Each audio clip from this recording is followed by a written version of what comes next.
Welcome back to Hushed Horizon Music. Settle into comfort and let the weight of the day drift away.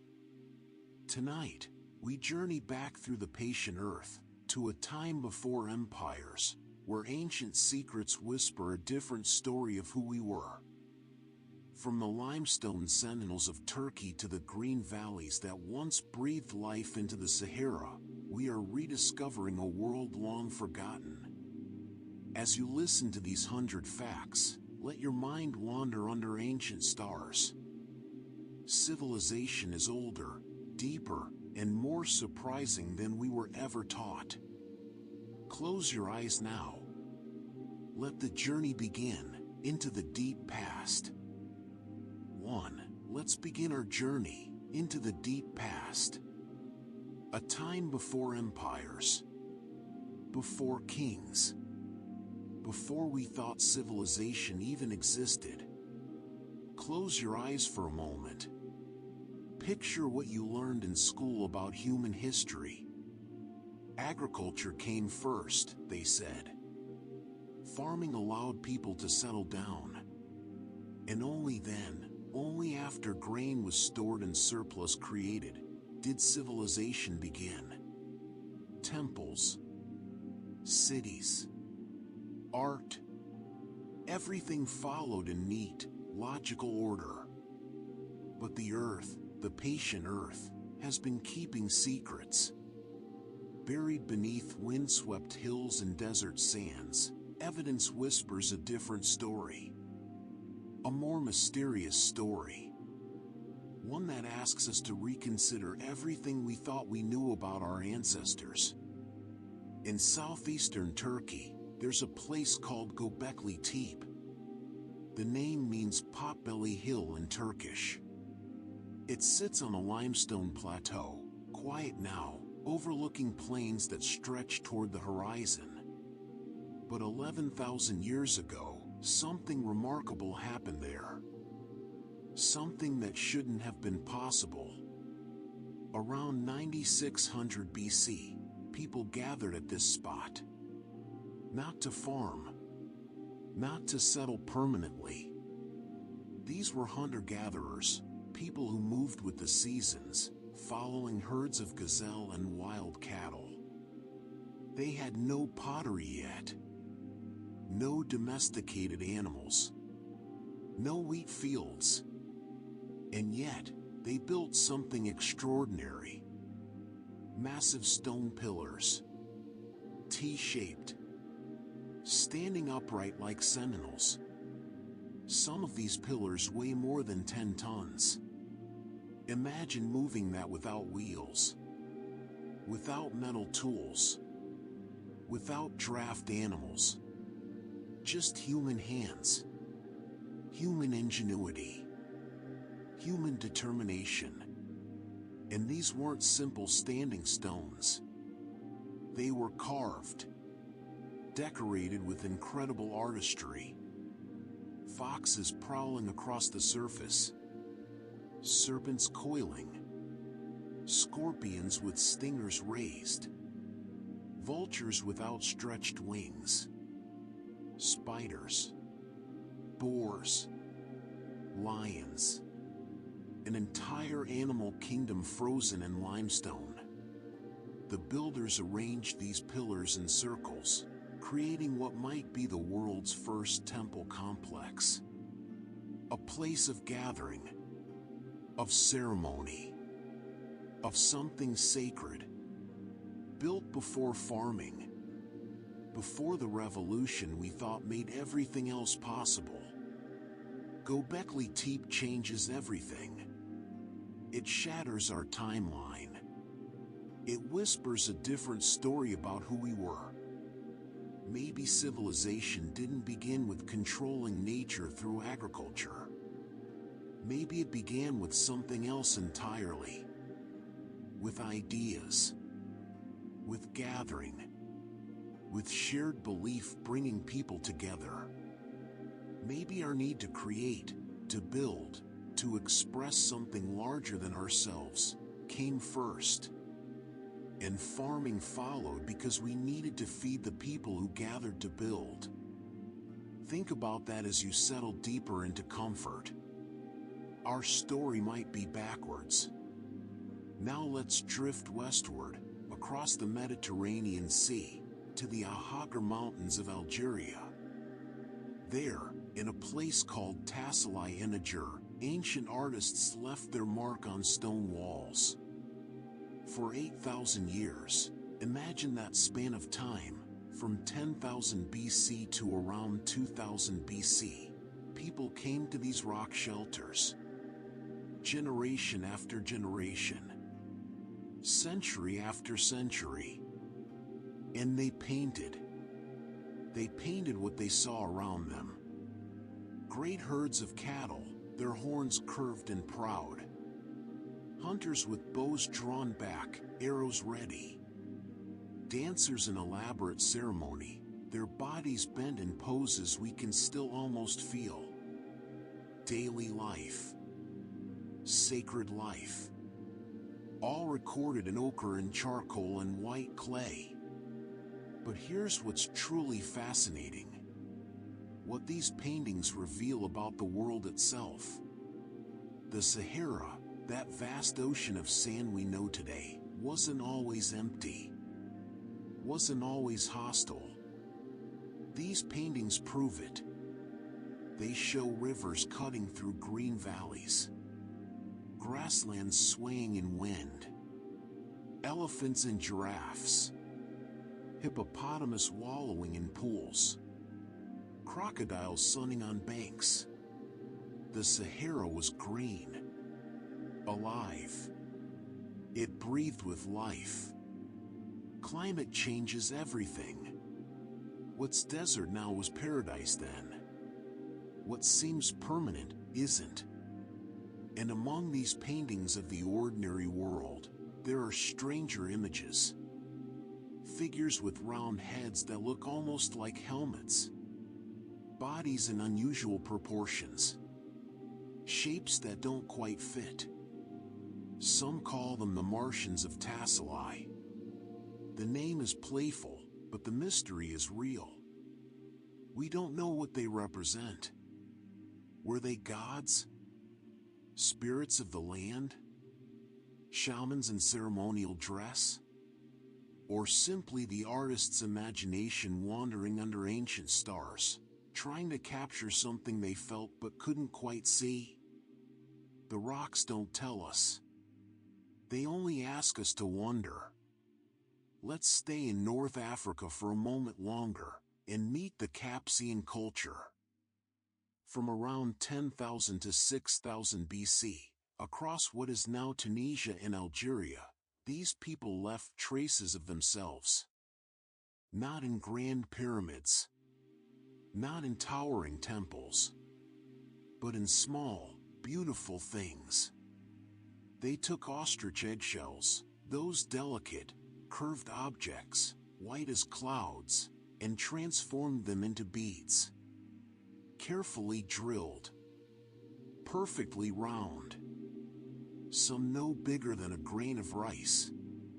Strung together on sinew or fiber. Worn as necklaces, bracelets, perhaps woven into hair. Someone sat in firelight, working with patience and precision, creating beauty. They also made geometric art. Engravings on stone and bone. Chevrons. Zigzags. Parallel lines creating patterns. We don't know what they meant. Perhaps they were decorative. Perhaps symbolic. Maps of stars or seasons. Clan markers. Or simply the human need to make order from chaos, pattern from randomness. But nothing lasts forever. As farming spread slowly across North Africa, as knowledge of wheat and barley moved from the Nile Valley westward, the Capsian way of life began to fade. Their hunting grounds became fields. Their seasonal camps became permanent villages.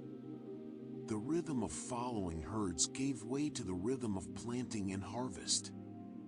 The old world made way for the new, as it always does.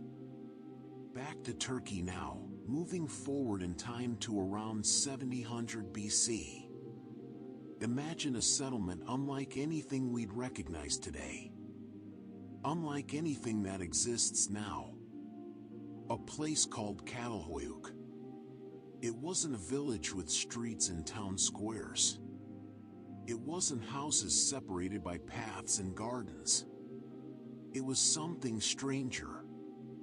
A honeycomb. Homes pressed directly against homes. Wall to wall. Sharing sides like cells in a beehive. From above, it would have looked like a maze of rectangular rooms all fitted together. And here's the remarkable part. The detail that makes you pause. There were no streets. No doors at ground level. No way to walk between buildings because there was no space between buildings. People climbed ladders. They walked across rooftops. The entire settlement was a continuous surface of flat roofs, a landscape you could walk across. You'd climb down a ladder through a hole in your own roof to enter your home. Your ceiling was your doorway.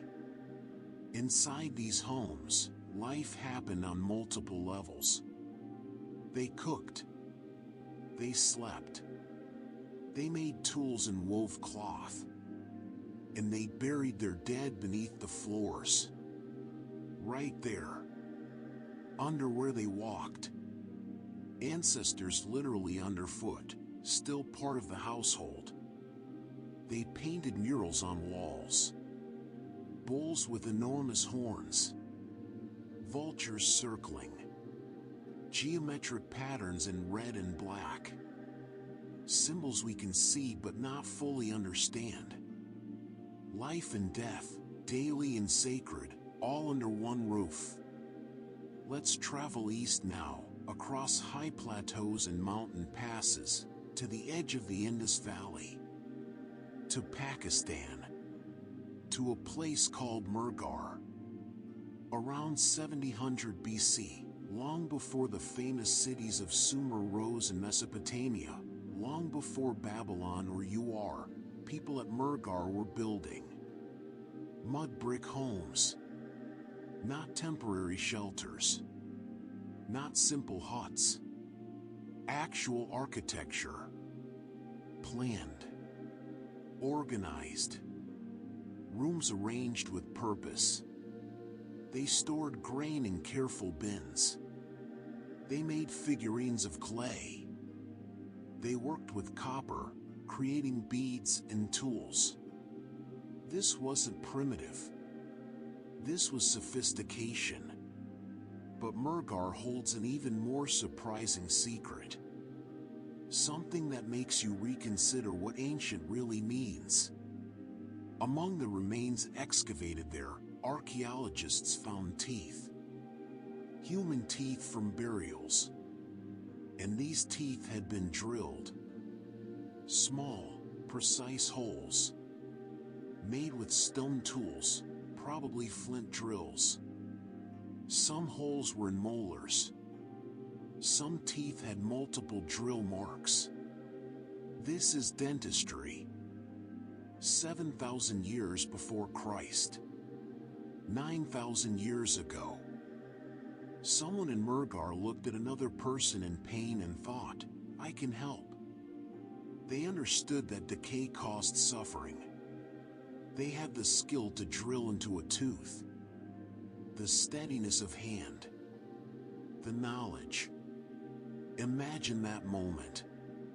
The patient sitting, mouth open, trusting. The practitioner with stone tool in hand, carefully working. No anesthesia. No modern understanding of infection. But the attempt itself, the care, the innovation, it's profound. These 10 facts are just the beginning. They're cracks in the story we thought we knew.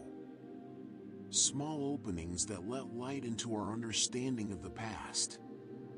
Civilization is older than we were taught. More diverse. More surprising. More human in ways we didn't expect. And as you drift towards sleep tonight, let yourself wonder, what else is buried? What else waits beneath the sand, beneath the soil, beneath layers of time, waiting to rewrite history once more? We move forward now, through time, watching as scattered settlements begin to connect. As pottery styles spread across valleys. As ideas travel with traders and travelers. This is the age when cultures became recognizable. When communities developed signatures, ways of making things that said, "This is us. This is how we see the world."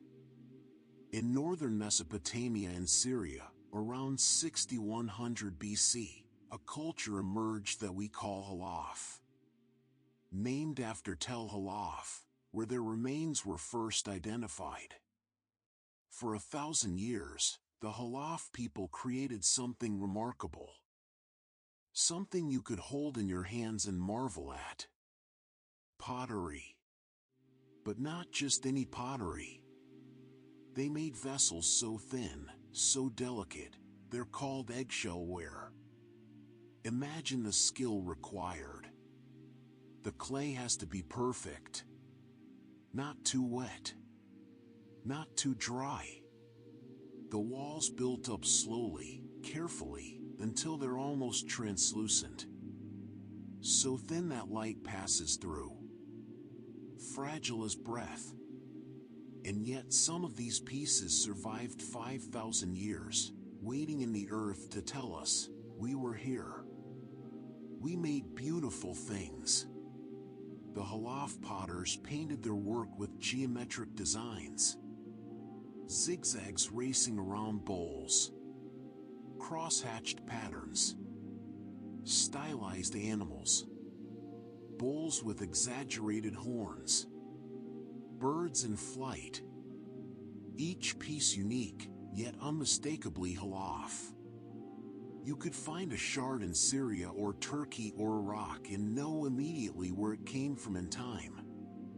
They also created stamp seals.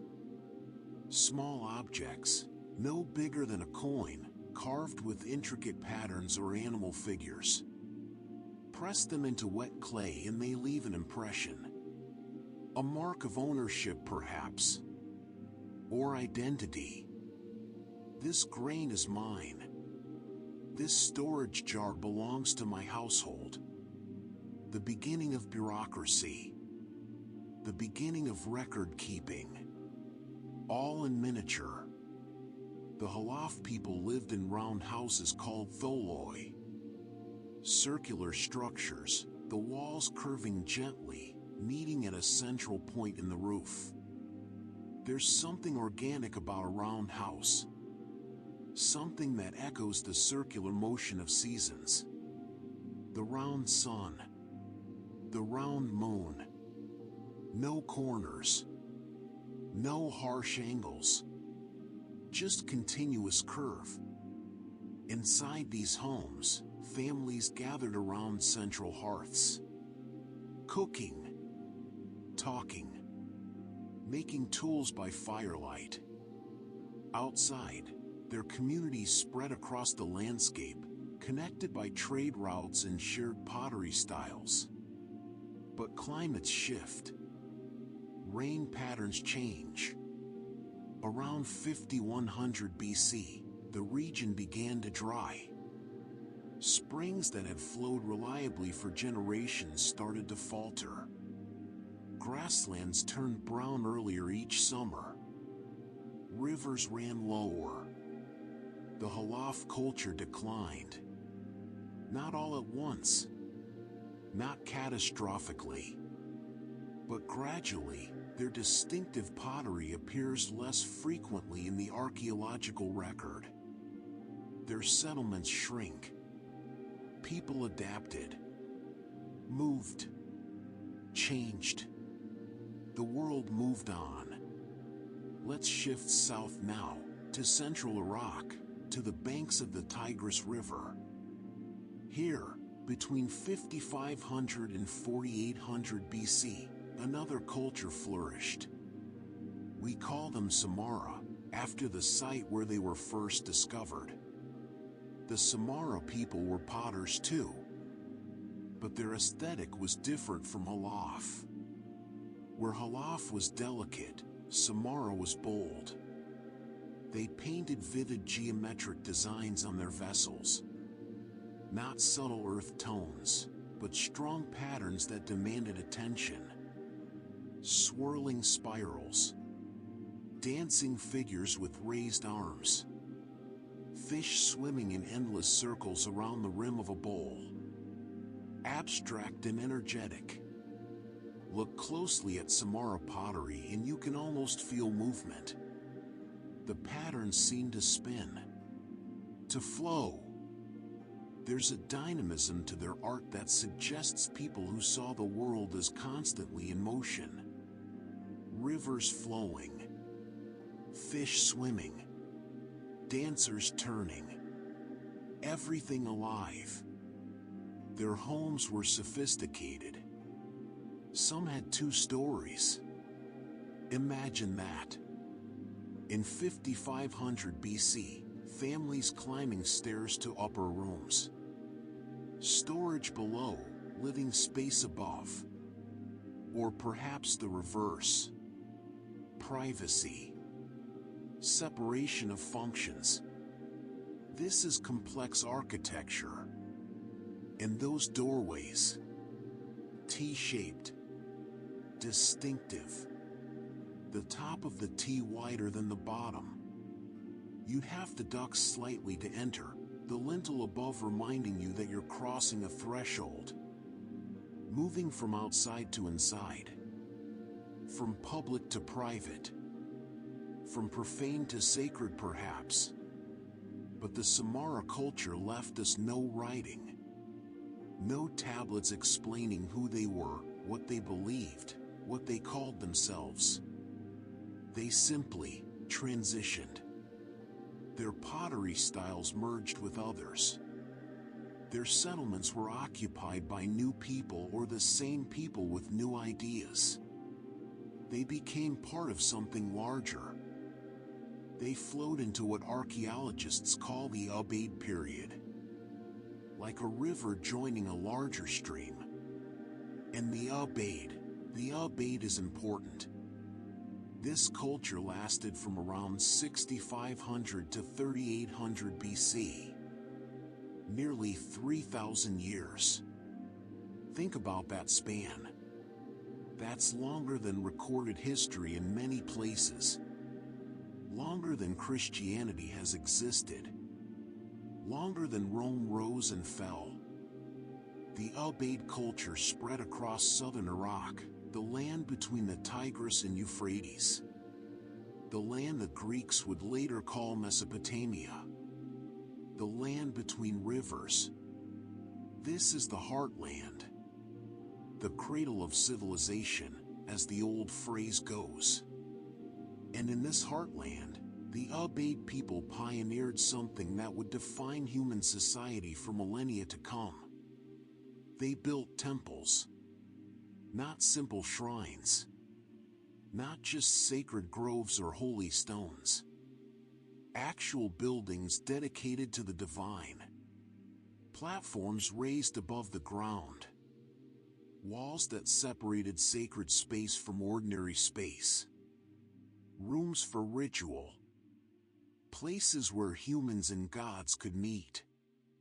These weren't the massive ziggurats that would come later. The Ubaid temples were smaller. More intimate. But the concept was there. The idea that the gods deserved houses just as humans did. That those houses should be special. Elevated. Set apart. Inside these temples, priests or priestesses performed rituals we can only guess at. Offerings were made. Prayers spoken. The divine was petitioned, thanked, feared, loved. Religion became organized, institutionalized. The Ubaid people also made pottery, of course. Everything from this era comes back to pottery. It's what survives, what tells us who was where and when. Ubaid pottery was colorful and highly distinctive, painted in dark geometric patterns on lighter clay. You can spot it immediately. Bands of decoration, chevrons, lines, sometimes abstract bird designs. But more importantly, Ubaid pottery was widespread, found across an enormous area. This tells us about trade, about cultural influence spreading like ripples from a stone dropped in water. Ideas traveling with merchants, pottery styles copied in distant villages, a cultural network forming. And as the centuries passed, as the Ubaid period stretched on, something happened. Cities began to form. Not all at once. Gradually. Settlements grew larger, more complex, more hierarchical. The Ubaid culture didn't disappear. It transformed. It became the foundation for what came next. Uruk, Uar, Eridu, the first true cities, the first kings, the first writing. All of it grew from Ubaid roots. Sumer, the civilization we learn about in history books, was built on Ubaid foundations. The temples got bigger. The pottery evolved. But the thread connects. Let's jump north now. To Anatolia. To eastern Turkey. To a place called Arslantepe. The name means Lion Hill in Turkish. This site was occupied for thousands of years, from around 5000 to 2000 BC. A remarkably long span. Generations upon generations building on top of what came before. And at Arslantepe, archaeologists found something that changed our understanding of warfare and metallurgy. Swords.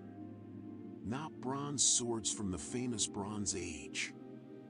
These are older. Much older. Dating to around 3300 BC. Made of arsenic copper. Long blades, sophisticated in their design. These aren't just daggers. These are weapons designed specifically for combat. For slashing. For killing. The world's oldest known swords. Think about what that means. Swords aren't tools for hunting or cutting meat or woodworking. Swords are weapons for fighting other humans. Their very existence tells us about organized violence, about warfare, about societies complex enough to have warriors, perhaps even warrior classes. Someone at Arslantepe was a master metalworker. They understood how to smelt ore, how to cast or hammer blades, how to create an edge that would hold. They understood balance and weight. The point where the blade meets the hilt. The way a weapon should feel in the hand. And someone else decided these weapons were necessary. That they needed to be made. That the world required swords. We don't know what conflicts they faced. What enemies threatened. What wars were fought on those ancient hills. But the swords remain. Silent witnesses to violence and skill. To human ingenuity turned toward destruction. To the eternal paradox of civilization, that we create beauty and brutality in equal measure. These 10 facts show us cultures in transition. Communities that were no longer simply villages, not yet fully cities. The in-between time, when pottery became art, when homes gained second stories, when temples rose from the earth, when metal became weapons. This is the bridge between the first stirrings of civilization and the cities that would blaze into history. The quiet centuries when everything was being invented, when the foundations were laid. Something changed in the human story. Slowly at first, almost imperceptibly, but irreversibly. For most of human existence, people lived in relatively equal groups. Hunters shared meat. Gatherers shared gathered foods. Everyone had roughly the same amount, the same access, the same status. Leadership existed, certainly. Elders were respected. Skilled hunters honored. But there were no kings. No palaces. No treasures locked away. But as settlements grew, as surpluses accumulated, as some land proved more fertile than others, as some people proved more skilled or lucky or ruthless, inequality emerged. Power concentrated. Wealth gathered in certain hands. And the archaeological record shows us exactly when this happened. We can see it in graves, in hoards, in fortifications, in the objects people made and the symbols they created. Let's return briefly to Arslan Tepe, that site in Turkey where we found the world's oldest swords. Because those swords weren't the only remarkable discovery there. Archaeologists also found tablets, small clay objects impressed with symbols, early administrative records. Not quite writing as we think of it. Not stories or poems or historical chronicles, but accounting, lists, records of goods, grain stored, animals counted, resources tracked. This is what states do. They count, they record, they administrate.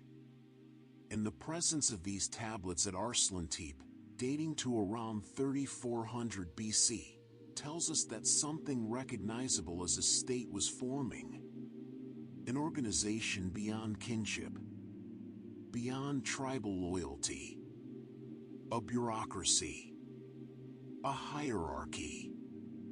Someone keeping track. Someone in charge of keeping track.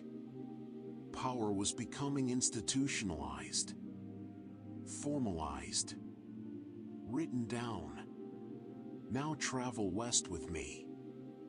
Across Anatolia, across the Aegean, to the shores of the Black Sea, to Bulgaria, to a place called Varna. Between 4600 and 4200 BC, people lived here, fished these waters, farmed the coastal plains, and when they died, some of them, a select few, were buried with extraordinary wealth. Gold. Not just a little gold. Not a single precious ornament, but hundreds of golden objects. Bracelets, necklaces, rings, beads, decorative plaques, hammered, shaped, polished until they gleamed like captured sunlight. This is Europe's oldest gold hoard, the earliest evidence of significant gold working on the continent. 6,500 years ago, smiths in Varna were heating gold, shaping it, creating objects of pure display, pure wealth, pure status. And here's what's crucial. This gold wasn't distributed equally. Most graves had no gold at all. Some had a few pieces. But one grave, one single burial, contained over 990 individual gold objects. Almost 3 pounds of gold. One person. One body. Surrounded by a treasure that represented countless hours of labor. Mining. Smelting. Crafting. All concentrated around a single individual. Who was this person? We don't know their name. Don't know if they were man or woman, warrior or priest, wise leader or fortunate heir. But we know they had status, power, access to resources that others didn't have. Some graves also contained scepters, symbolic staffs, objects with no practical purpose. You can't hunt with a scepter, can't dig with it, can't build with it. A scepter exists only to represent, to say, I have authority, I rule, obey. The presence of scepters hints at elite rulers, at hereditary power perhaps, at inequality so established it was marked in death as in life. The Varna culture shows us the moment when some people became more equal than others, when wealth began to concentrate, when power became something you could inherit. Let's move slightly north and east now, into Serbia, into the valleys of the Danube. Here, from around 5700 to 4500 BC, the Vinca culture flourished. Another long-lived culture. Over 1,000 years. Dozens of generations. The Vinca people built substantial settlements. Some grew quite large for their time, housing hundreds or even thousands of people. They made distinctive pottery with dark, burnished surfaces. They created figurines of clay, often depicting female forms with exaggerated features. But the Vinca left us something mysterious. Something scholars still debate. Symbols. On pottery. On figurines. On spindle whorls and other objects. Small marks. Lines. Curves. Abstract signs. They look deliberate, repeated, meaningful. Are they proto-writing? An early attempt to record language? To communicate across time and space? We don't know. The symbols aren't numerous enough or consistent enough to decode. We can't read them, can't hear the voices behind them. But they tantalize. They suggest minds reaching toward literacy, toward symbolic representation of speech. What did they mean?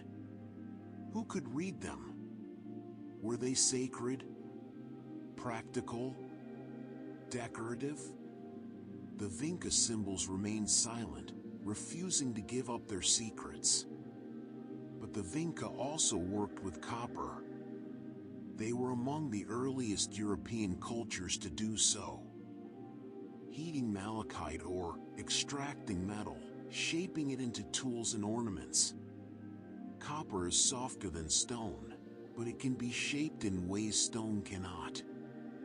Melted, cast, hammered thin. The discovery that rocks could become metal must have seemed like magic.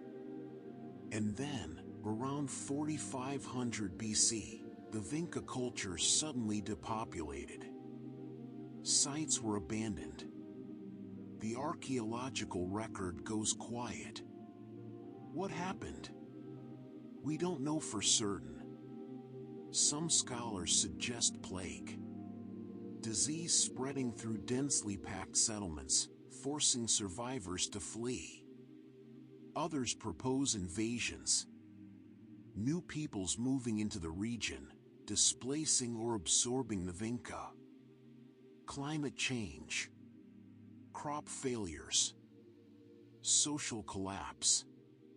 Whatever the cause, a culture that had thrived for over 1,000 years simply faded.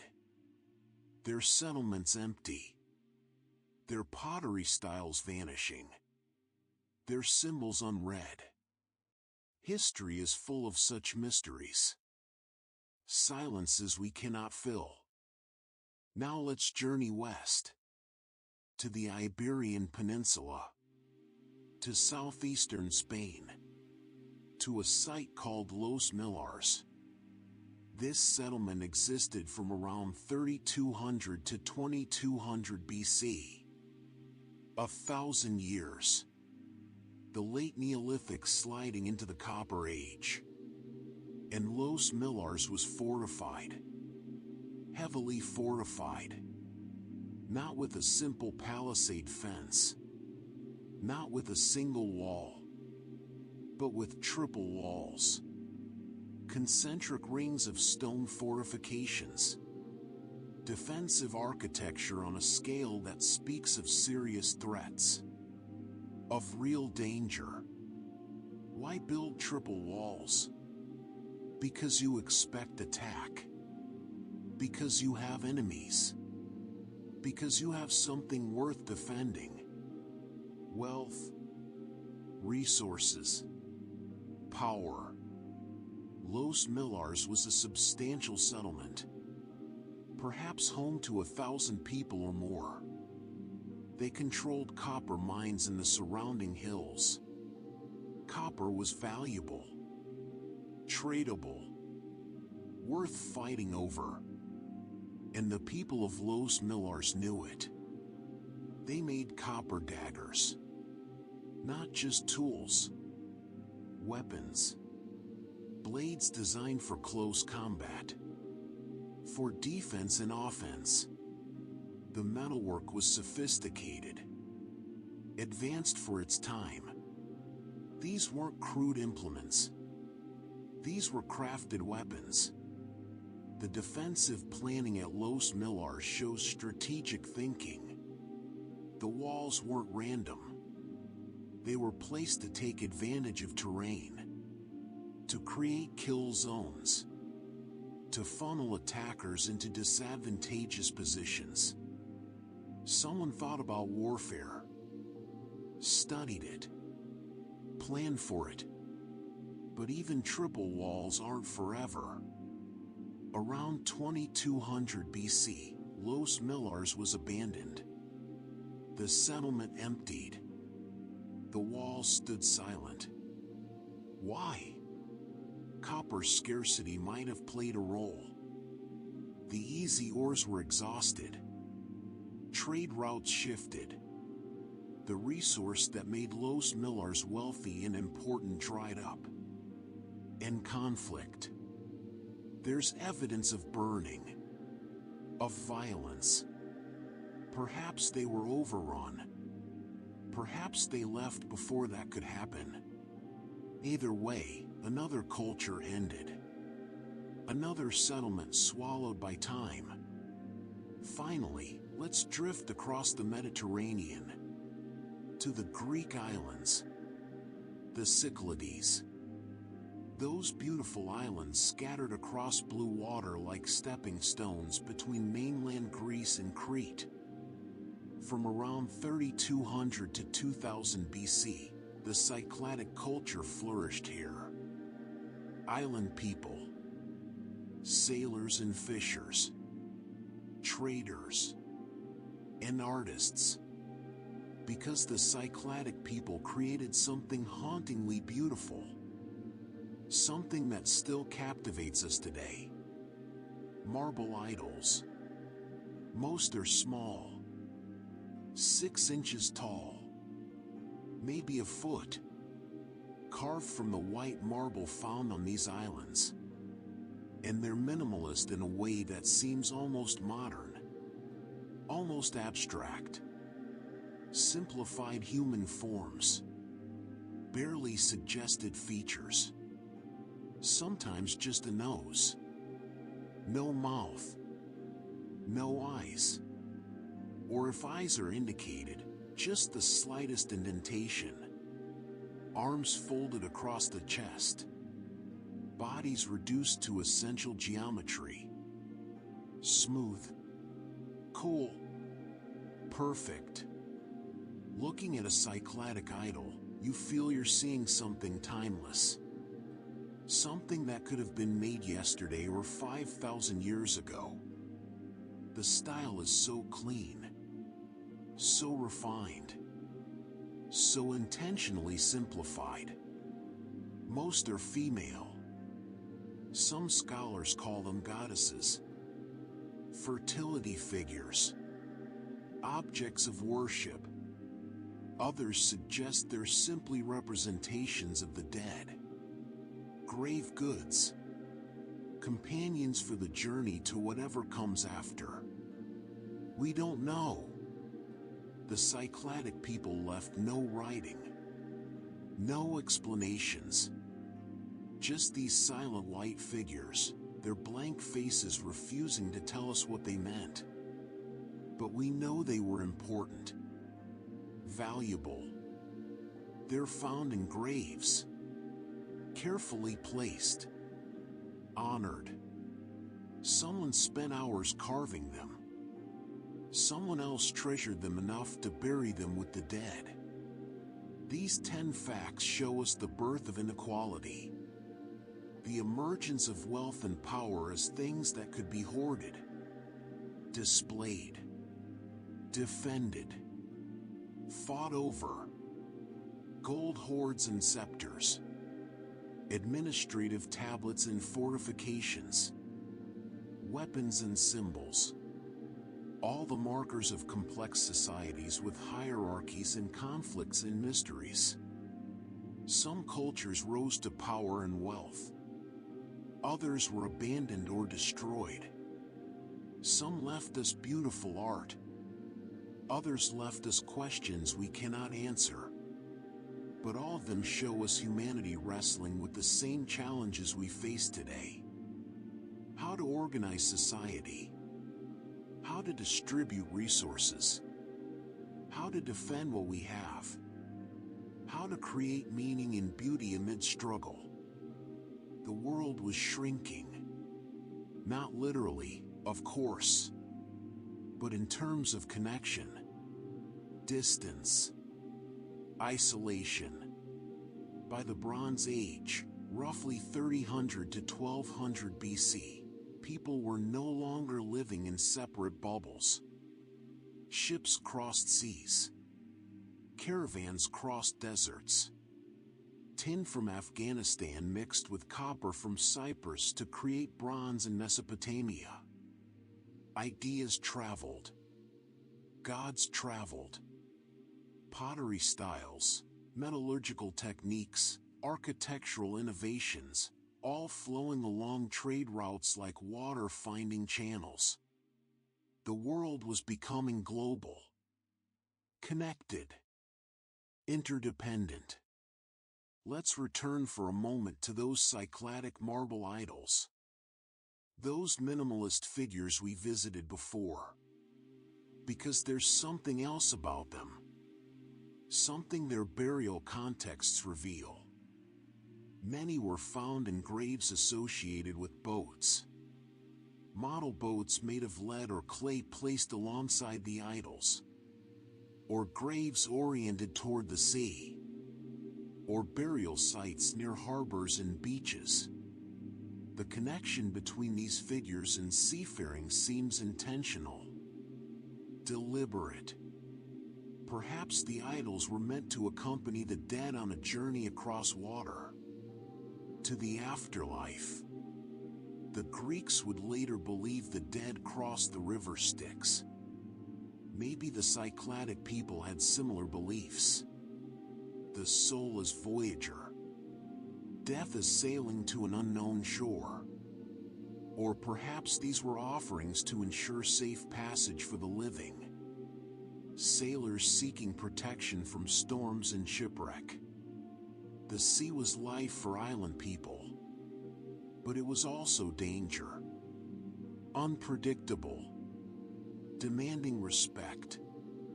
Either way, boats and idols together suggest a culture intimately tied to water, to navigation, to travel.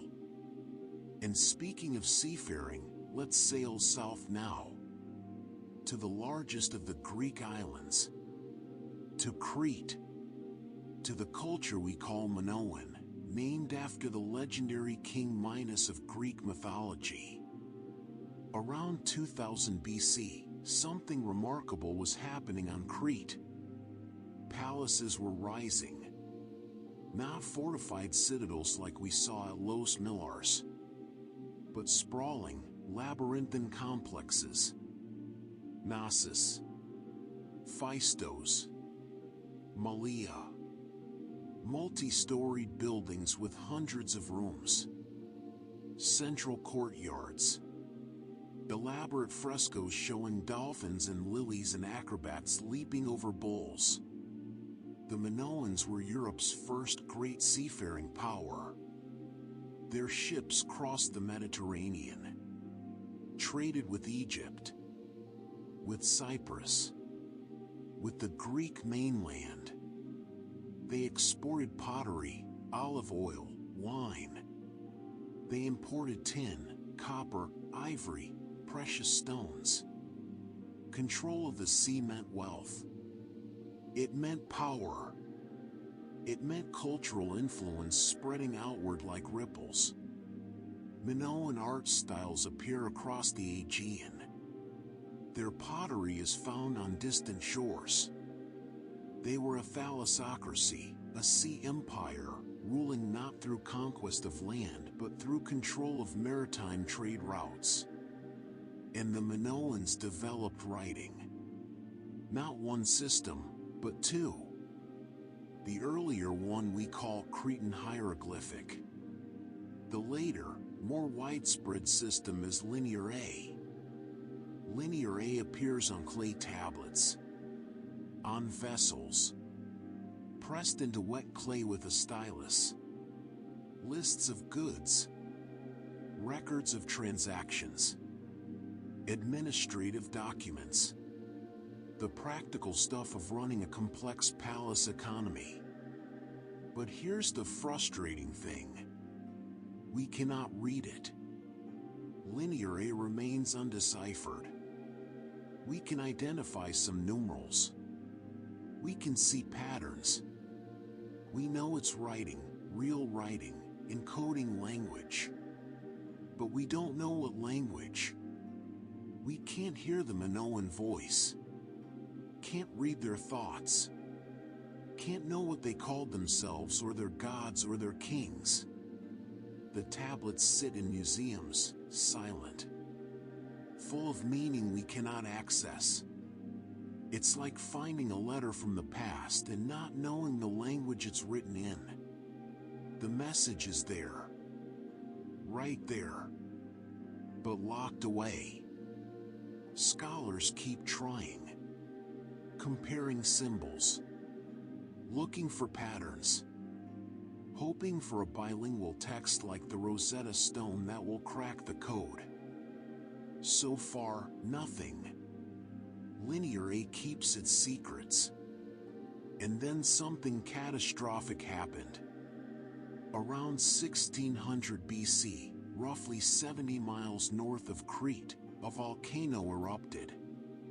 Not just any eruption. One of the largest in human history. The island of Thera, also called Santorini, essentially exploded. The center of the island collapsed into the sea. Ash and pumice rocketed into the stratosphere. Tsunamis radiated outward across the Mediterranean. The eruption was cataclysmic. It likely affected climate globally. Certainly it devastated the region. And Crete, being close, suffered. How much did Thera weaken Minoan civilization? Scholars debate. Some think it was the death blow. Others argue the Minoans recovered but were later conquered by Mycenaeans from mainland Greece. The truth is probably complicated. Multiple factors. Environmental disaster followed by political vulnerability followed by invasion or internal collapse. But whatever the details, Minoan power faded. Their palaces burned or were abandoned. Linear stopped being written. The labyrinth fell silent. Now let's travel east. Far east. Across Persia and Afghanistan. To the Indus River Valley. To what is now Pakistan and northwest India. Around 2500 BC, while Egypt was building pyramids and Sumer was writing epic poems, the Indus Valley civilization was thriving. And it was massive, covering an area larger than Egypt and Mesopotamia combined. Over 1,000 settlements, several major cities. Harappa, Mohenjo-daro, Dhalavira. These weren't small towns. Mohenjo-daro might have housed 40,000 people. Perhaps more. Brick buildings. Wide streets laid out in grid patterns. Public baths. Granaries. And the urban planning was extraordinary. Sophisticated in ways that wouldn't be seen again for millennia. Every city had a drainage system. Not sewage flowing in open gutters through streets. Not waste thrown out windows. But actual covered drains. Underground channels. Running beneath streets. Collecting wastewater from individual homes. Individual homes had bathrooms. Private bathing areas. Toilets. Waste flowed into the drainage system, which flowed into larger channels, which emptied outside the city. The Indus Valley people understood sanitation, hygiene, public health. 2,500 years before Christ. Think about that. While most of the ancient world was dumping chamber pots into streets, the Indus cities had plumbing. And the cities were planned. Not organic growths that sprawled randomly over centuries. But designed. Streets running north-south and east-west in neat grids. Standardized brick sizes. Building codes, almost certainly. Some central authority saying, this is how we build. This is how we organize space. At Kalibangan, one of the Indus sites, archaeologists found fire altars. Raised platforms where fires were maintained for ritual purposes. Religious activity. Ceremony. And nearby, they found something even more remarkable. Plowed fields. Furrows preserved in the earth. The pattern of ancient agriculture frozen in time. Someone plowed these fields in a crisscross pattern. Plowing once in one direction, then again perpendicular. This isn't random. This is technique. Knowledge passed down. Understanding of how to prepare soil for different crops. Perhaps for planting two different crops in the same field. The Indus people were farmers, yes. But scientific farmers. Observant. Experimental. efficient. And yet, for all their sophistication, the Indus Valley civilization left us no deciphered writing either. They had a script. We found it on seals and pottery. Short inscriptions. But like Linear A, we cannot read it. Another voice silenced by time. Around 1900 BC, the Indus cities began to decline. Not all at once. Gradually. People abandoned the great urban centers, moved to smaller settlements, scattered into villages. Why? Climate change is the leading theory. The monsoon patterns shifted, became less reliable. The rains that fed the Indus River and its tributaries weakened.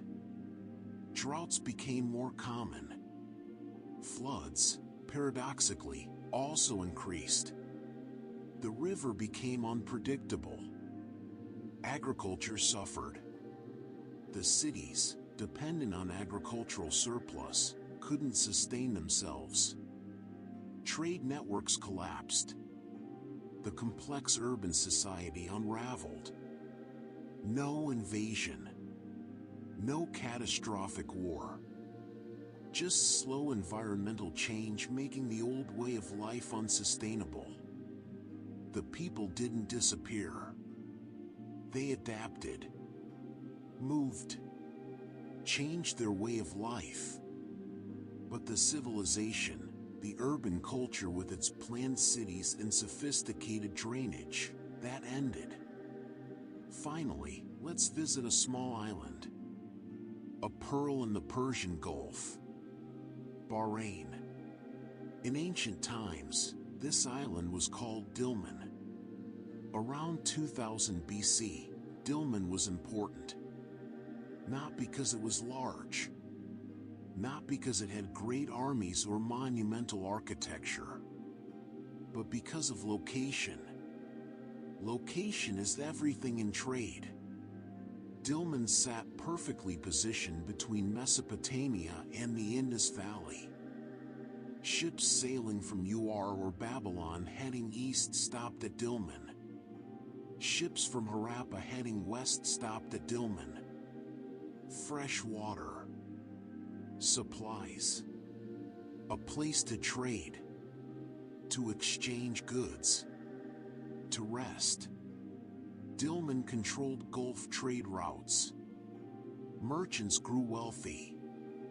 The island became prosperous. Not through production, but through facilitation.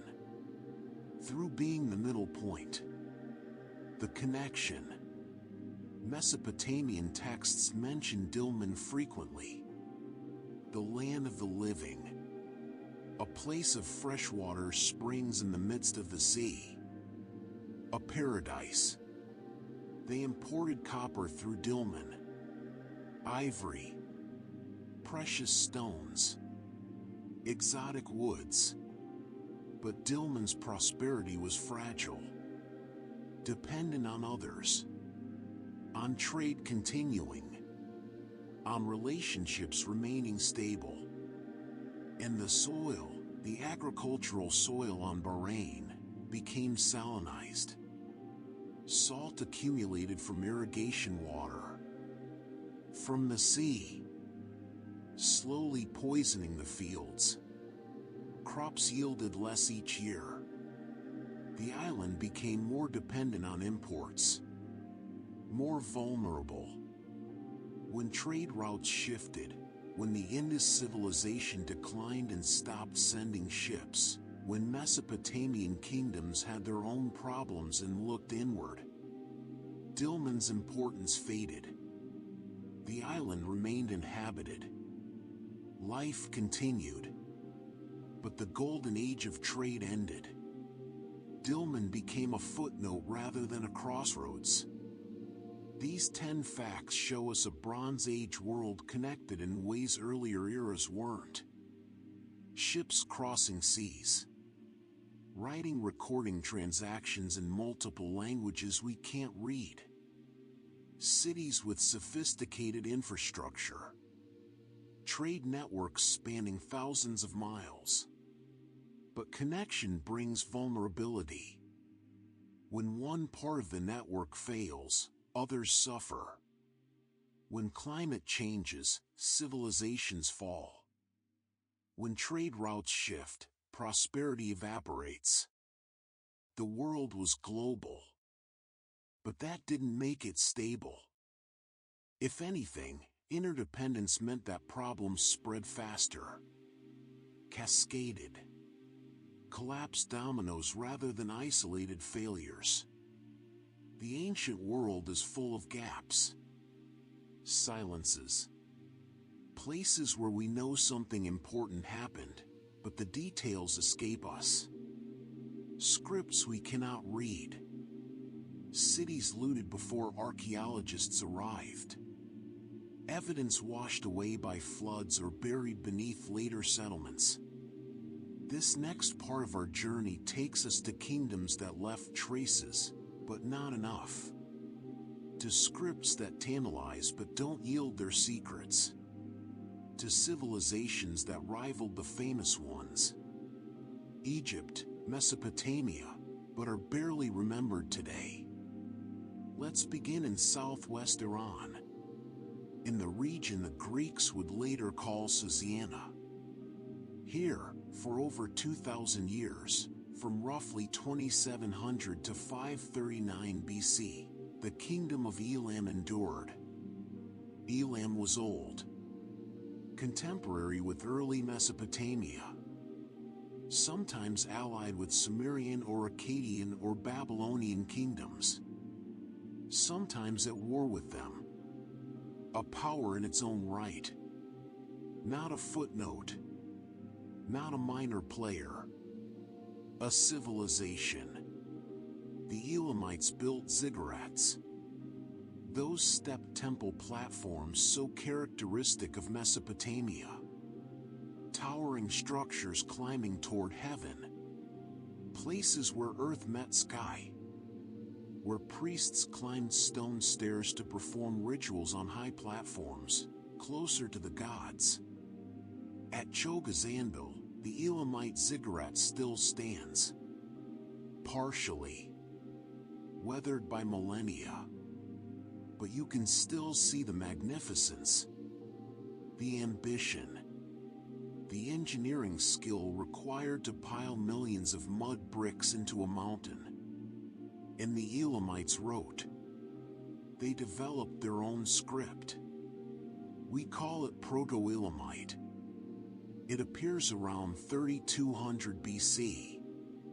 One of the world's earliest writing systems. Contemporary with the first Sumerian cuneiform. Hundreds of clay tablets survive, pressed with symbols. Administrative records, probably. Accounting. Lists.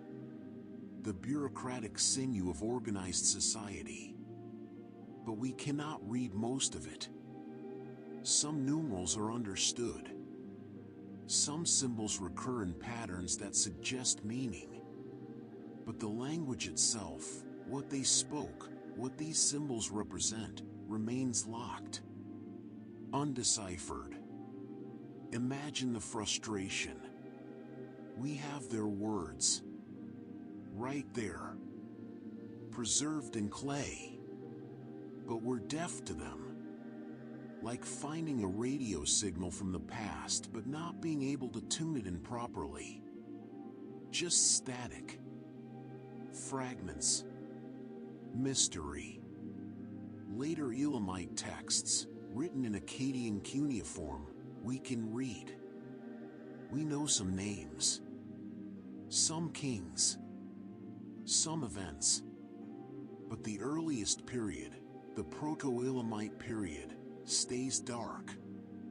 And in 539 BC, the Persian king Cyrus the Great conquered Elam, absorbed it into his empire. The Elamite identity faded. Their cities became Persian cities. Their language eventually forgotten. Another voice silenced. Now let's travel to Africa. South up the Nile. Beyond Egypt. Into Nubia. To a place called Kerma. Between 2500 and 1500 BC, Kerma was a kingdom. Powerful. Wealthy. A rival to Egypt itself. The people of Kerma built impressive structures. Not pyramids. Not ziggurats. Something different. Massive mud brick temples called defufas. The word comes from the local Arabic term. These were huge solid masses of brick. The western defufa still stands, weathered and worn, but its scale is evident. Over 50 feet tall. Hundreds of feet long. Imagine the labor. The organization. Millions of bricks, each one made by hand. Clay mixed with straw. Molded. Dried in the sun. Carried. Placed. Layer upon layer. Year after year. Why build something so massive? Religious reasons, certainly. These were temples. Sacred spaces. But also statements of power. Demonstrations of what Kerma could accomplish. What resources it commanded. Kerma controlled trade along the Nile. Gold from Nubian mines flowed through Kerma. Ivory. Ebony. Exotic animal skins. Everything Egypt desired from the south had to pass through Kerma's hands. And for centuries, Kerma held its own against Egyptian ambitions. Sometimes peaceful trade. Sometimes tense standoff. Sometimes open warfare. Egyptian texts speak of Kerma with a mix of desire and disdain. They wanted Kerma's wealth. They feared Kerma's power. Pharaohs sent expeditions. Built forts. Tried to control the trade routes. But Kerma endured. Until around 1500 BC, when Egyptian armies under the New Kingdom pharaohs finally conquered it. Crushed its independence. Absorbed it into the Egyptian empire. The defufas stood empty. The kingdom ended. Another rival erased. Let's go back in time now. Back before the pharaohs. To pre-dynastic Egypt. To a culture called Naqada. Around 4000 to 3500 BC, in Upper Egypt along the Nile, the Naqada culture flourished. This is before unification. Before the first dynasty. Before Narmer or Menes created a unified Egyptian state. The Naqada people made beautiful pottery. Distinctive. Red clay polished to a shine, with black tops. The black created deliberately by inverting the vessel in the kiln during firing, controlling the oxygen to create that dark rim. Technical skill. Aesthetic sensibility. They also carved slate palettes. Flat stones, usually shaped like animals or shields, used for grinding cosmetics. Malachite or other minerals ground into powder for eye paint. Both men and women in ancient Egypt wore eye makeup. Practical reasons, protection from sun glare, medicinal properties.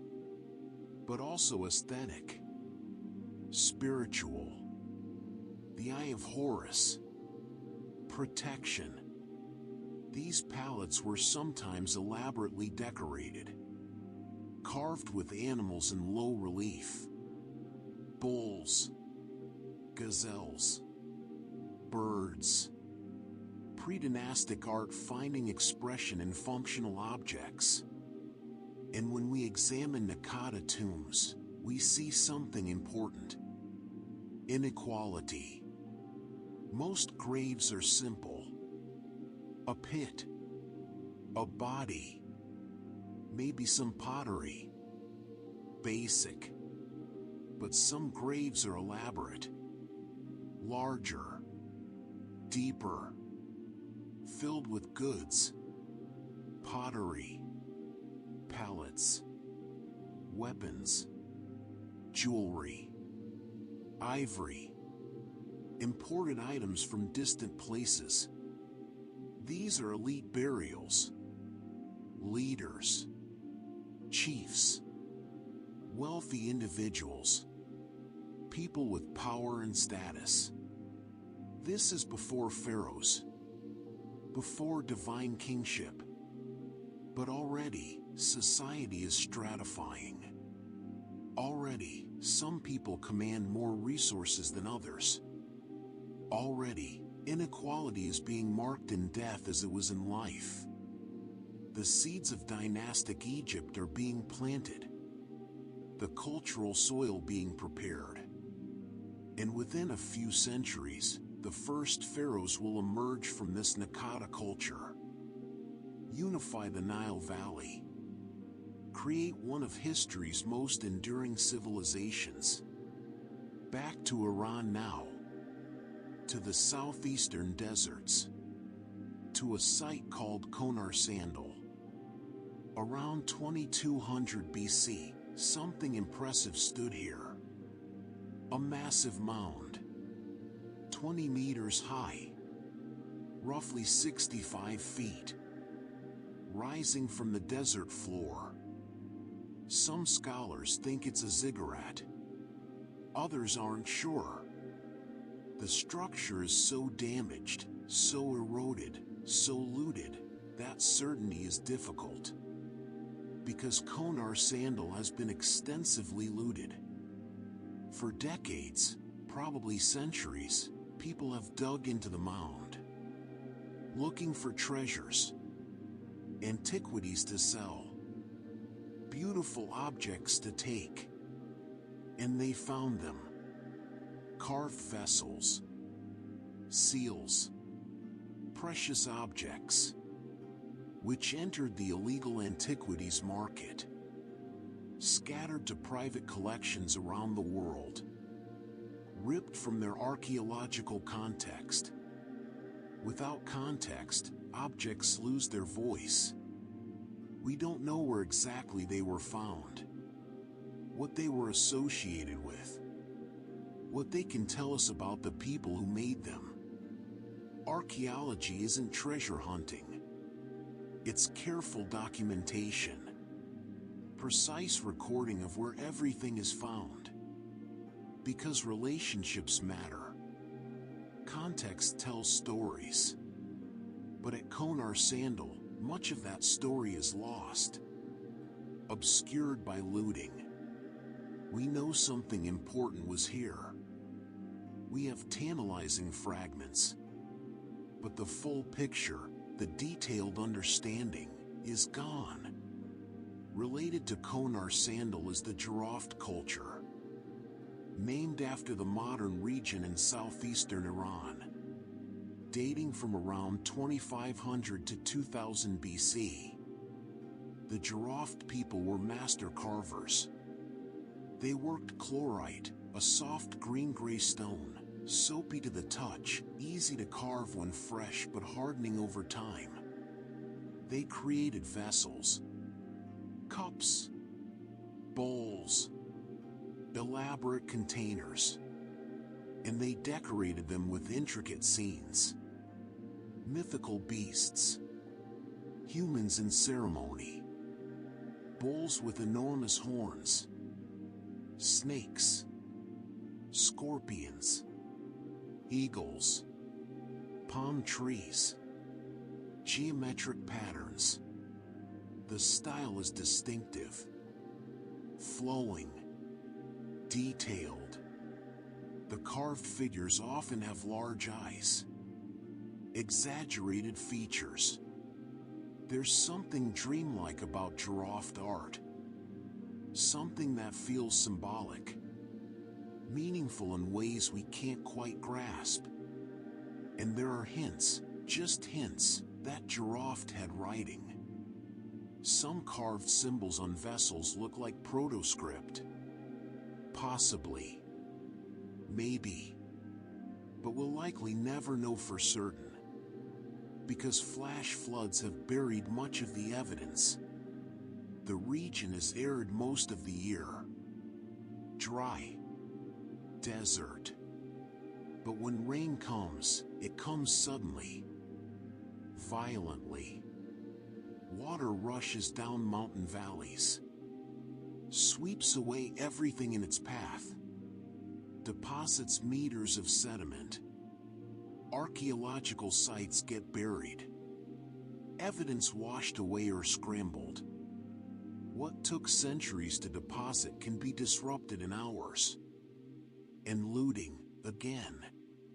Giraffe sites have been heavily looted. Beautiful objects appearing on the market with no archaeological provenance. No documented context. Just objects. Divorced from meaning. We know giraffe was significant. We know they had contact with Mesopotamia, with Elam, possibly with the Indus Valley. We know they created remarkable art. But the details, the names, the kings, the beliefs, the daily life, mostly lost. These 10 facts show us civilizations that existed in the shadows of more famous ones. Elam beside Mesopotamia. Kerma beside Egypt. Giraffe in the spaces between. They built impressive structures. Created beautiful art. Developed writing we cannot read. Commanded wealth and power. But they're barely remembered. Their stories fragmentary.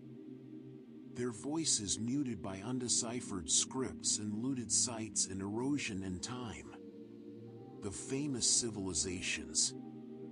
Egypt, Sumer, Babylon, they wrote extensively. Their monuments survived. Their stories were told and retold until they became the story of ancient history. But they weren't alone. The ancient world was crowded, full of kingdoms and cultures and peoples now forgotten or barely known. What else have we lost? What other voices are buried? What other scripts sit undeciphered in museum storage? What other sites erode unnoticed in remote deserts? The past is larger than we know. Deeper. More complex. And much of it, most of it, is silent.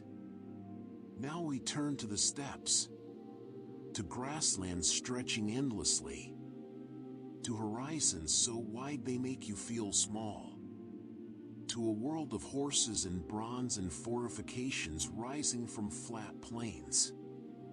This is the Indo-Iranian world. The cultures that would eventually give rise to the peoples who spoke Sanskrit and Avestan. Who composed the Vedas and the Gathas. Who brought chariots and horses and new ways of being to South Asia and Iran. But before those migrations, before those transformations, there were cultures in Central Asia building something remarkable. Let's travel to Turkmenistan. To the deserts and oases near the modern borders with Afghanistan and Uzbekistan.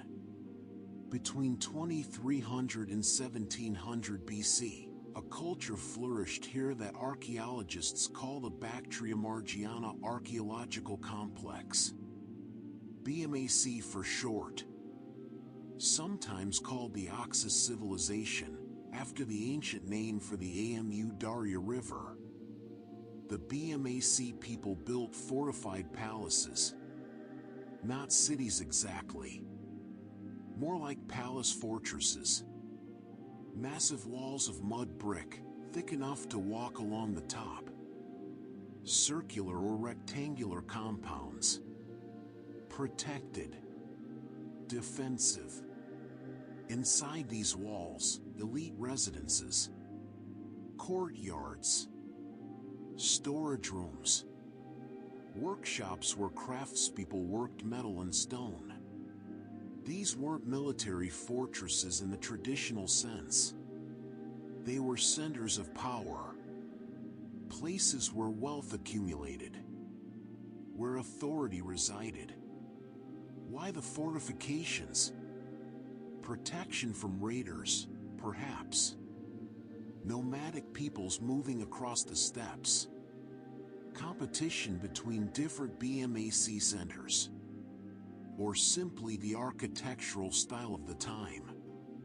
Sometimes fortifications are as much about prestige as defense. About appearing powerful. The BMAC people were sophisticated artisans. They created intricate seals.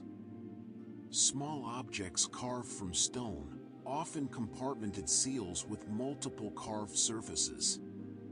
Complex geometric designs. Animals. Mythological creatures. Pressed into clay to mark ownership or authenticate documents. And they valued lapis lazuli. That deep blue stone, the color of twilight sky, flecked with gold pyrite-like stars. Lapis came from mines in Afghanistan, in Badakhshan province. And BMAC traded for it eagerly. Worked it into beads and inlays and amulets. Lapis traveled far from BMAC. Found in Mesopotamia. In Egypt. In the Indus Valley. The BMAC centers were nodes in a vast trade network. Connecting east and west. North and south. And the BMAC practiced fire rituals. We know this from their archaeology. Fire altars. Rooms with evidence of repeated burning. Careful, controlled fires. Ritual fires. This is significant because later, centuries later, Zoroastrianism would emerge in Iran. A religion where fire is sacred. Where fire temples house eternal flames. Where fire represents purity and truth in the divine. The BMAC fire rituals might be precursors. Early forms of practices that would evolve into Zoroastrian tradition. Or maybe just parallel developments. Fire is powerful. Universal. Many cultures venerate it. But the similarities are striking. And they suggest continuity. Cultural memory passed down through generations. Evolving but not entirely breaking from the past. Around 1700 BC, BMAC began to decline. The fortified palaces were abandoned or occupied by different peoples. The distinctive BMAC pottery and seals disappear from the archaeological record. What happened? Migrations, probably. New peoples moving into the region. The Indo-Iranian speakers who would later settle Iran and India might have passed through or displaced BMAC populations. Cultural shifts. Climate changes.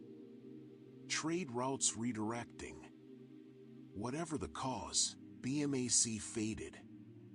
Another civilization slipping into silence. Let's travel west now. To Central Europe.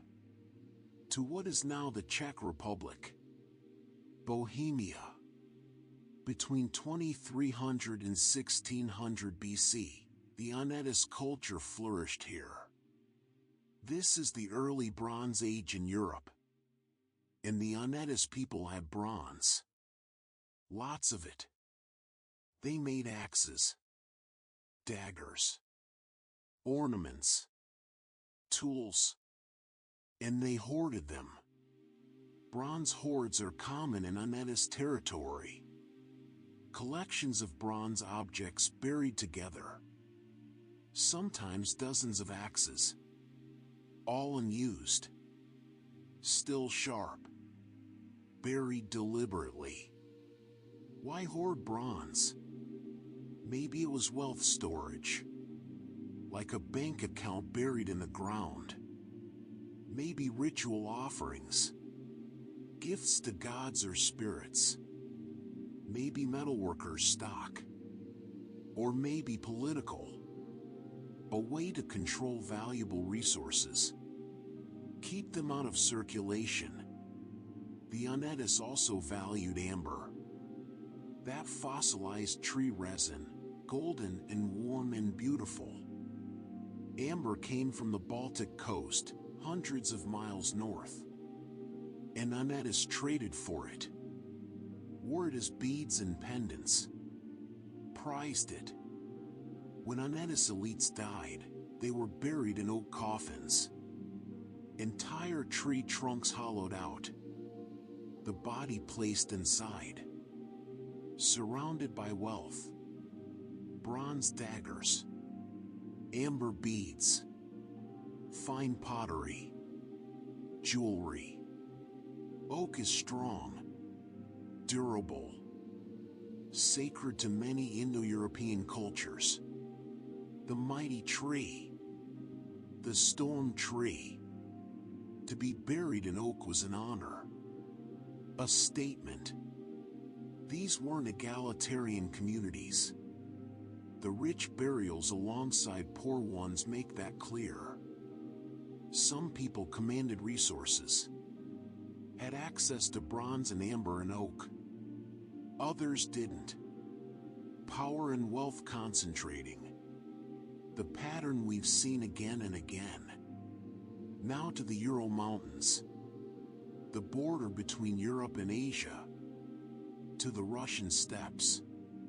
To a culture called Sintashta. Between 2100 and 1800 BC, the Sintashta people built fortified settlements. Circular or oval layouts. Wooden palisades. Defensive ditches. Houses arranged in rings. But Sintashta is famous for something else. Something that would change warfare forever. Chariots. The earliest known chariots with spoked wheels come from Sintashta burials. Around 2000 BC. Light, two-wheeled vehicles. Drawn by horses. Fast. Maneuverable.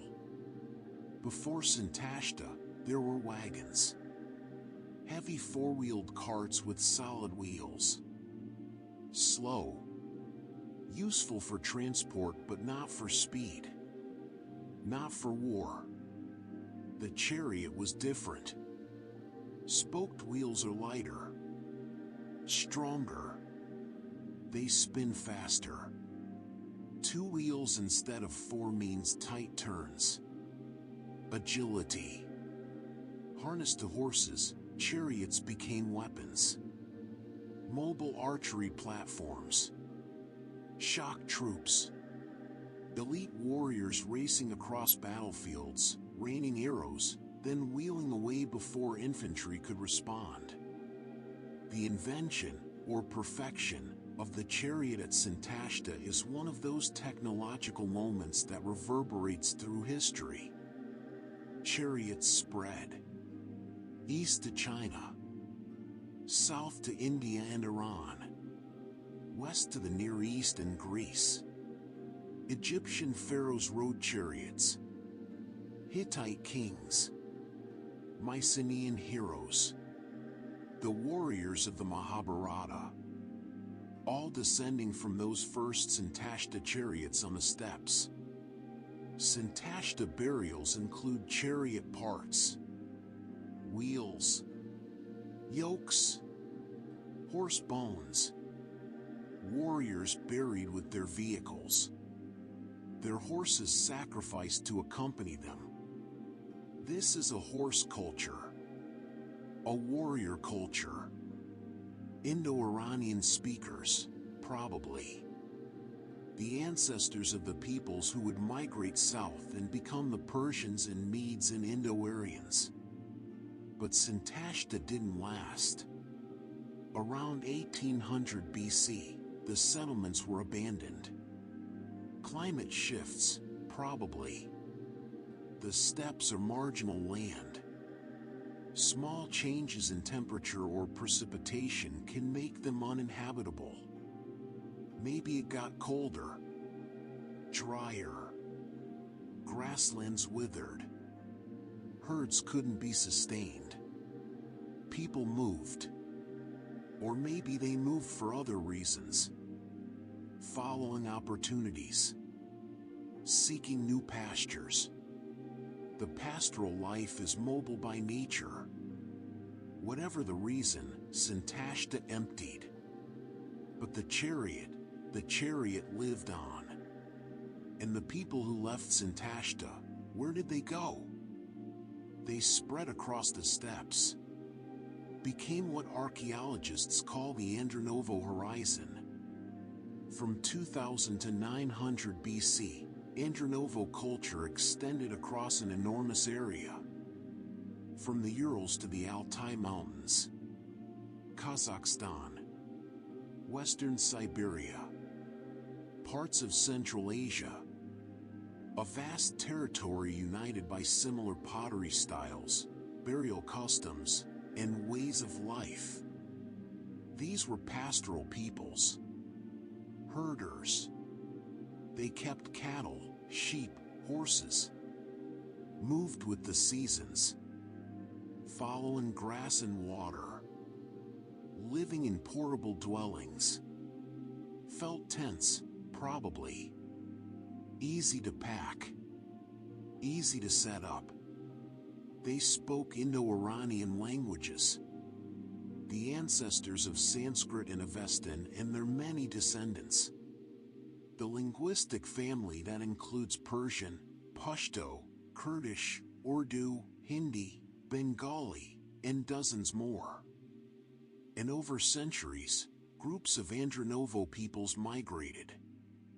South through mountain passes. Into Iran. Into northern India. Mixing with local populations.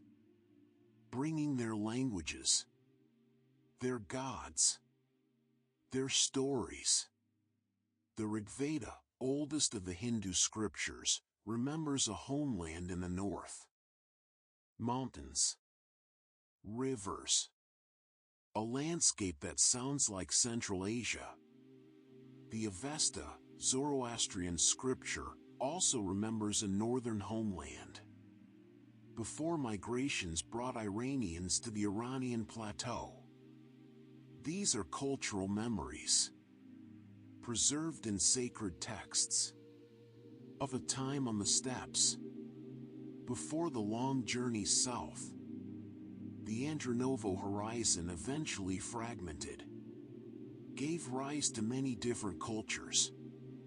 Scythians, Sarmatians, Bactrians, and the peoples who settled Iran and India. But for 1,000 years, Andronovo culture spread across the steppes. Connected, related, sharing language and customs. A horizontal civilization. Not cities and kings. Not centralized power. But shared identity across vast distances. Connected by movement. By herding. By horses. These 10 facts take us to a different kind of ancient world. Not river valleys and irrigation agriculture.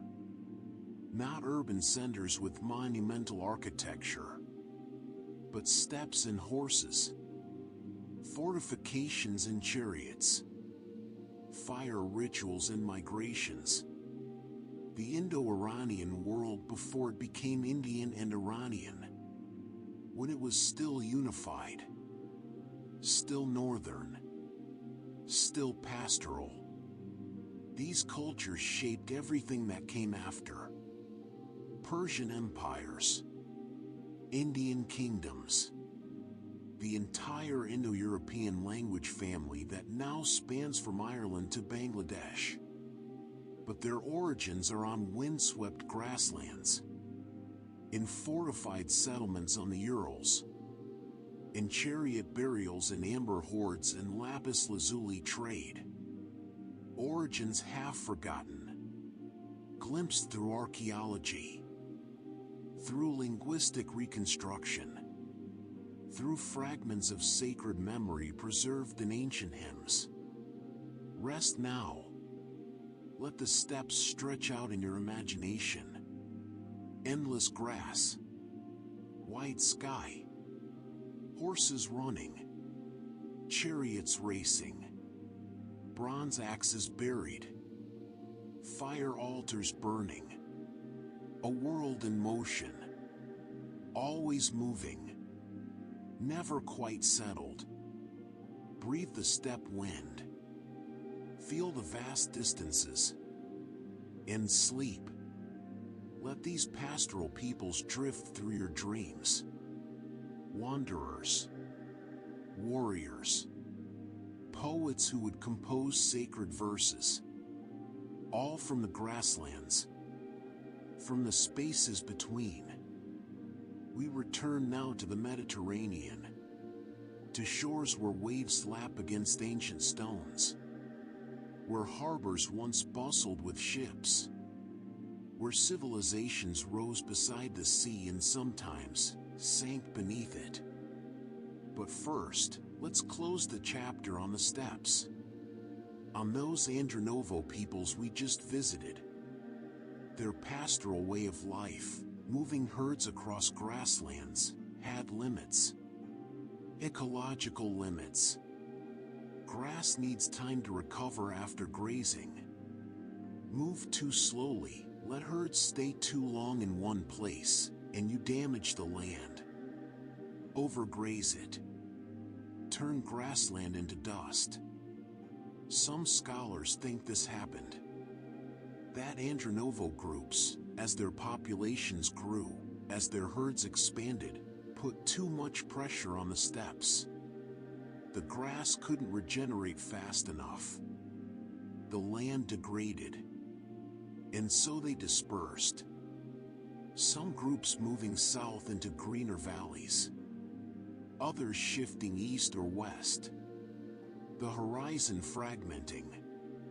Communities that had shared culture for centuries drifting apart. Ecology shapes history. Climate and soil and grass and water. These aren't just backdrop. They're active forces. They determine what's possible, where people can live, how long they can stay. The steppes could only support so many. And when that limit was reached, people moved. Now to the Mediterranean coast, to Lebanon, to one of the ancient world's most important cities, Byblos. People lived at Byblos from around 5000 BC. Thousands of years of continuous occupation. The site has layers upon layers. Neolithic settlements beneath Bronze Age cities, beneath Iron Age temples, beneath Roman ruins. But Byblos became truly significant because of trees. Cedar trees. The mountains of Lebanon were covered with cedars. Tall, straight, fragrant, resistant to rot. Perfect for building. And Egypt. Egypt had almost no good timber. The Nile Valley grows palms and acacias. Useful for some things. But for massive construction projects, for roofing beams, for ship masts, for temple doors, Egypt needed cedar. So they turned to Byblos. Egyptian ships sailed north, loaded with gold, with linen, with papyrus, with grain. And they returned with cedar logs. Enormous trunks lashed together, floated, towed back to Egypt. The pyramids were built with Lebanese cedar. The great beams and temple ceilings, cedar. The sacred barks, those ceremonial boats that carried divine statues, cedar. Egyptian civilization, in some ways, was built on Lebanese wood. And Byblos grew wealthy. The middleman, the exporter. Egyptian hieroglyphs speak of Byblos frequently. A crucial trading partner, a source of essential materials. But harbors require maintenance. Rivers carry silt, sediment. Over time, it accumulates. Harbors become shallow. Ships can't dock. Channels fill in. This happened at Byblos. The harbor gradually silted up, became less useful, more difficult to navigate. And as maritime technology improved, as ships got larger, Byblos couldn't accommodate them. Other ports, Tyre, Sidon, took over the trade. Byblos's dominance faded. The city remained, still important, still occupied, but no longer the primary port of Phoenicia. Geography is destiny. Until it isn't. Until the geography changes and destiny shifts. Now to Egypt. But not to the cities we know. Not to Thebes or Memphis. To a city that vanished. That sank beneath the waves. Off Egypt's northern coast, at the edge of the Nile Delta, there was once a great city. The Greeks called it Heracleion. The Egyptians called it Thonis. A major port. A religious center. A place where Mediterranean trade met the Nile. But the Nile Delta is geologically unstable. It's built of sediment. Silt deposited over millennia by the flooding river. And sediment compacts. Subsides. Sinks under its own weight. Slowly, over centuries, Thonis Heracleion sank. Buildings settling. Streets flooding. The sea creeping in. Perhaps earthquakes accelerated the process. Sudden drops. Sudden inundations. By Roman times, the city was gone. Submerged. Forgotten. It appears in ancient texts. Greek historians mention it. But no one knew where it was. It became a legend. A lost city. Until the year 2000. A French underwater archaeologist named Frank Gaudio was surveying the seafloor in Abu Qir Bay. And his team found everything. An entire city. Underwater. Preserved. Massive stone statues. Temple foundations. Sphinxes. Columns. Jewelry. Pottery. And hundreds of anchors. Stone anchors. Ships had docked here. Hundreds of ships over hundreds of years. Leaving their anchors behind. It's an eerie sight. Divers swimming through submerged ruins. Fish darting between pillars. Statues lying on the seafloor, staring up through green water at the surface. The sea took Thonis Heracleion. But the sea also preserved it. No looters. No later construction destroying earlier layers. Just slow burial in silt and sand. Waiting. Now let's travel to Italy. To the period before Rome dominated. To the people who lived in Tuscany and surrounding regions. The Etruscans. From around 700 to 500 BC, the Etruscans were the dominant power in central Italy. They built cities, developed sophisticated culture, and they profoundly influenced Rome. The Romans learned from the Etruscans. Engineering, architecture, religious practices, the layout of temples, the practice of divination, reading omens in the flight of birds, in the livers of sacrificed animals. Even some Roman kings were Etruscan. The Tarquins, Rome's last kings before the Republic. Etruscan rulers. The Etruscans were master engineers, particularly hydraulic engineers. They drained marshes, built aqueducts, created sophisticated drainage systems, underground channels to manage water flow, to make swampy land arable. Rome sits on hills with valleys between. Some of those valleys were marshy, unhealthy. The Cloaca Maxima, Rome's great sewer, was originally an Etruscan drainage channel, turning swamp into forum, making Rome possible. Etruscan tombs are remarkable, painted with vivid frescoes, banquet scenes, musicians, dancers, athletes, a sense of life and joy. Death is transition, not ending. The afterlife is continuation of the good life. These tombs were family chambers, generational.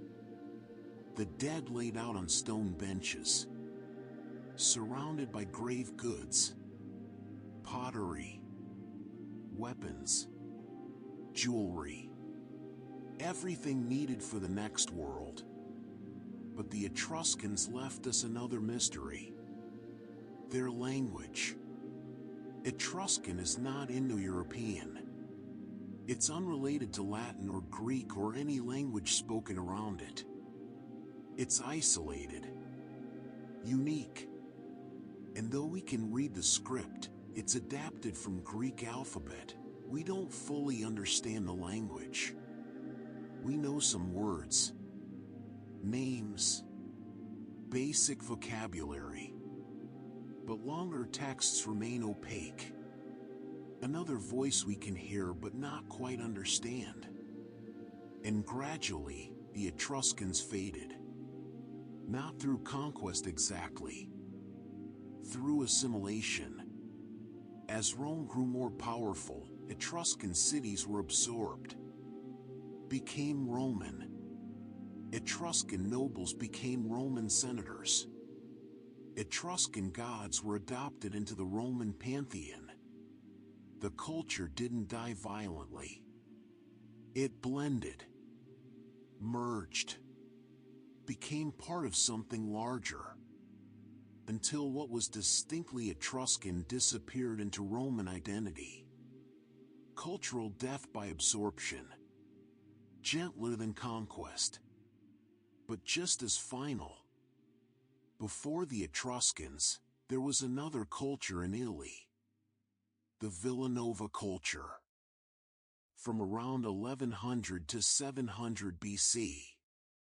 They're considered the direct ancestors of the Etruscans.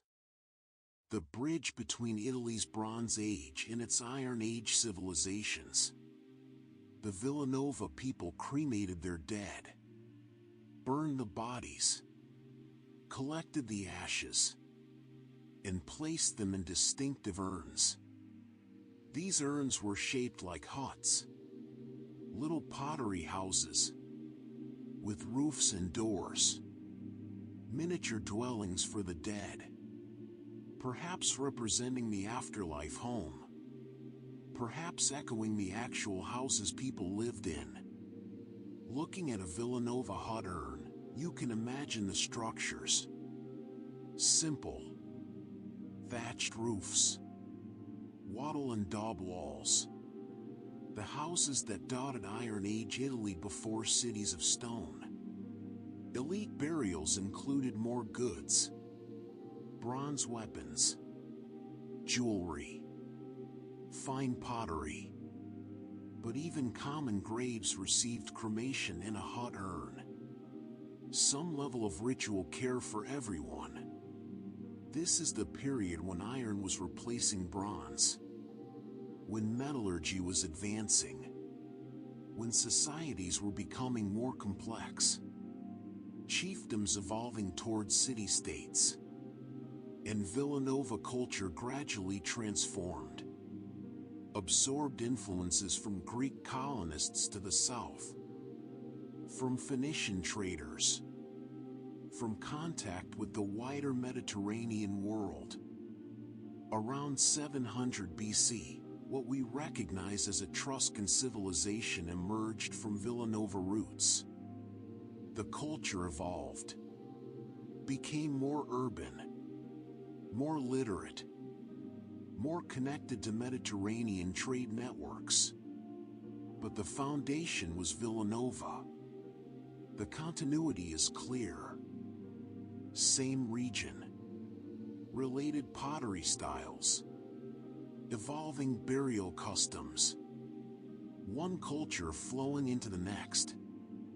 These 10 facts take us around the Mediterranean, from Lebanese ports to submerged Egyptian cities, from Etruscan tombs to Villanova hut urns. This is the Mediterranean world, connected by water, by trade, by cultural exchange. Greek pottery in Etruscan tombs, Egyptian papyrus in Byblos. Ideas and goods and peoples constantly mixing. The Mediterranean is a highway, a connector, not a barrier. Civilizations on its shores are never truly isolated. They influence each other, learn from each other, compete and trade and merge. And sometimes, the sea takes back what was built beside it.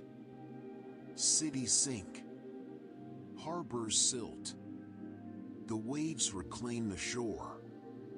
But the sea also preserves, keeps secrets, holds statues and anchors and memories in its depths, waiting for someone to find them. There are periods in history when everything seems to fall apart at once. When kingdoms collapse, when cities are abandoned, when the order that held societies together simply dissolves. Around 1200 BC, the Bronze Age Mediterranean world experienced such a moment. Empires fell. Trade networks collapsed. Literacy disappeared in some regions. Population declined. It's called the Bronze Age collapse, and its echoes rippled for centuries. This next part of our journey takes us to kingdoms that vanished in raids and upheavals, to underground cities built as refuges from chaos, to cultures that remembered gold so vividly it became myth. Let's begin in central Anatolia, in the region that Greeks called Phrygia. The Phrygians emerged as a power around 1200 BC, in the aftermath of the Hittite Empire's collapse. They filled a vacuum, built cities, created a kingdom, and they had gold, real gold wealth. The Phrygians controlled gold-bearing regions, rivers where gold could be panned, mountains where it could be mined. The Greeks remembered this. Centuries later, Greek storytellers spoke of King Midas, the Phrygian king whose touch turned everything to gold. A curse disguised as blessing. The myth of endless wealth that brings only suffering. Was there a real King Midas? Yes. Possibly several. Midas was a dynastic name among Phrygian rulers. We have Assyrian records mentioning a King Mida of Mushki, probably the Phrygians. A contemporary of the Assyrian king Sargon II. But the myth remembers the gold, exaggerates it, turns historical wealth into magical curse. Stories do this. Take kernels of truth and grow them into legends. Phrygia lasted several centuries. Built impressive monuments. The rock-cut facade at Midas City. Tumuli, burial mounds covering underground chambers. One contained a tomb with the oldest preserved wooden furniture in the world. Inlaid tables. Carved screens. A feast frozen in time. But around 695 BC, disaster struck. Nomadic raiders from the north, the Sumerians, sweeping down from the steppes, destroying, burning. Phrygia couldn't withstand the assault. The kingdom collapsed. The capital fell. The king, according to legend, committed suicide rather than face defeat. The Sumerians moved on. They didn't settle, didn't build. They came like a storm, destroyed, and passed. What remained of Phrygia was absorbed by Lydia to the west. The Phrygian identity persisted for a while. Their language, their customs, but as a kingdom, as a power, finished. Ended by riders from the north. Now let's travel east. To the Caucasus. To the eastern shore of the Black Sea. To a region the Greeks called Caucasus. Roughly modern Georgia. Caucasus was rich. Rich in gold. The rivers flowing from the Caucasus Mountains carried gold particles. Alluvial gold. Small flakes and nuggets eroded from mountain rock, washing downstream. The Chalkians developed a technique. They placed sheepskins in the rivers. The fleece, with its natural oils and texture, trapped gold particles as water flowed through. After time, they'd pull up the sheepskins heavy with gold. Rinse the fleece. Shake it out. Collect the gold. And the Greeks heard about this. Greek sailors and traders visiting the Black Sea. Seeing sheepskins heavy with gold. Hearing stories of the wealth of Caucasus. And they created a myth. The Golden Fleece. Jason and the Argonauts sailing east to steal a magical fleece of pure gold. Guarded by a dragon. Won by heroes. Reality becomes myth. A practical mining technique becomes a magical object. A distant kingdom becomes a land of wonders and dangers. Caucasus thrived for centuries. Traded with Greek colonies on the coast. Developed urban centers. Had its own coinage. Its own kings. But like so many small kingdoms, it couldn't maintain independence forever.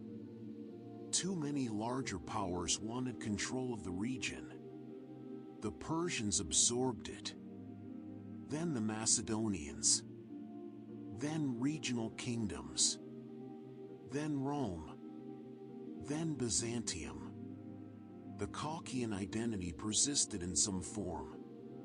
Georgia has ancient roots, but as an independent kingdom, Caucasus faded into larger empires. Another culture absorbed.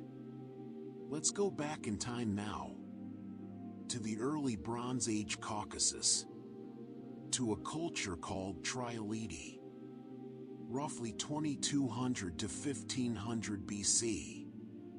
In what is now Georgia and Armenia, the Trialeti people built impressive burial mounds, large kurgans, and inside these mounds, they placed their elite dead in wagons. But here's the strange part. Wagons without wheels. The bodies laid out in actual wagons, or wagon bodies. The frame, the bed, but the wheels removed. Perhaps buried separately. Perhaps kept. Perhaps destroyed ritually. Why? We don't know.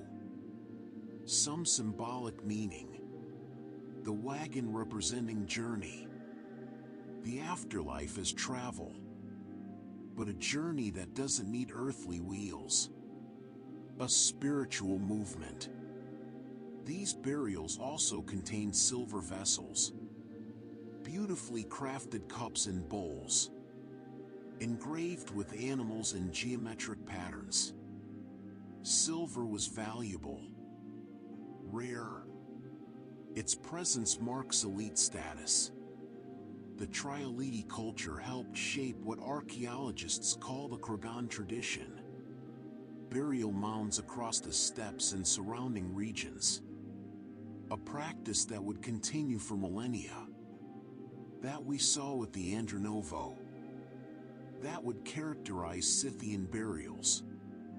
That extends even to the burial mounds of pre-Christian Slavs and Scandinavians. The kurgan, the mound over the dead, marking the landscape, claiming space for ancestors. A tradition with deep roots in cultures like Trialeti. Now to Italy, to the Po River Valley in the north. In the late Bronze Age, around 1200 BC, a culture called Terramare existed here. Terramare means black earth in Italian. The soil of abandoned settlement mounds. Rich. Dark. Farmers would dig it up and use it to fertilize fields. Before archaeologists realized these mounds were ancient villages, the Terramare people built villages on artificial platforms, raised slightly above the surrounding land. Protection from flooding. Houses arranged in organized layouts. Wells. Streets. But around 1200 BC, the same time as the wider Bronze Age collapse, Terramare settlements were abandoned. Rapidly. Thoroughly. Climate change, perhaps. The Po Valley experienced increased flooding, cooler temperatures, agricultural stress, or the wider upheaval. Migrations, invasions, the Mediterranean world in chaos, ripples reaching northern Italy. Whatever the cause, Terramare collapsed. The settlements emptied. The culture ended. And when new peoples settled the region centuries later, they were different. Iron Age cultures. Villanova and eventually Etruscans. The Bronze Age was over. Now, something remarkable. Something that sounds like fantasy but is absolutely real. In central Turkey, in Cappadocia, there are underground cities. Not basements. Not cellars. Entire cities. carved into soft volcanic rock, extending deep into the earth. The most famous is Derinkuyu, discovered in 1963 when someone renovating their house knocked down a wall and found a tunnel leading down and down and down. Derinkuyu has 18 levels, extending about 280 feet into the earth. It could house 20,000 people, along with their livestock, their food stores, everything needed for prolonged habitation. There are ventilation shafts, bringing air down to the lowest levels, water wells, storage rooms, living quarters, even wine presses and stables. Churches from later periods when Christians used the cities as refuges. And throughout the complex, enormous rolling stone doors. Circular stones, 5 feet across, 1.5 feet thick, weighing half a ton. They could be rolled into place to seal passages, lock from the inside, make the city defensible against invaders. Who built Derinkuyu? When? Why? Traditionally, it's been attributed to early Christians fleeing Roman persecution. And Christians certainly used and expanded these underground cities. But the construction is older. Much older. Some archaeologists think Derinkuyu and similar cities date to the Bronze Age collapse, around 1200 BC, a time of raids and invasions, when the Hittite Empire fell, when cities across Anatolia were destroyed. Imagine the terror, knowing raiders could come at any time, your city indefensible. So you dig. The rock is soft enough to carve with hand tools, hard enough to be stable. You carve down, create refuge.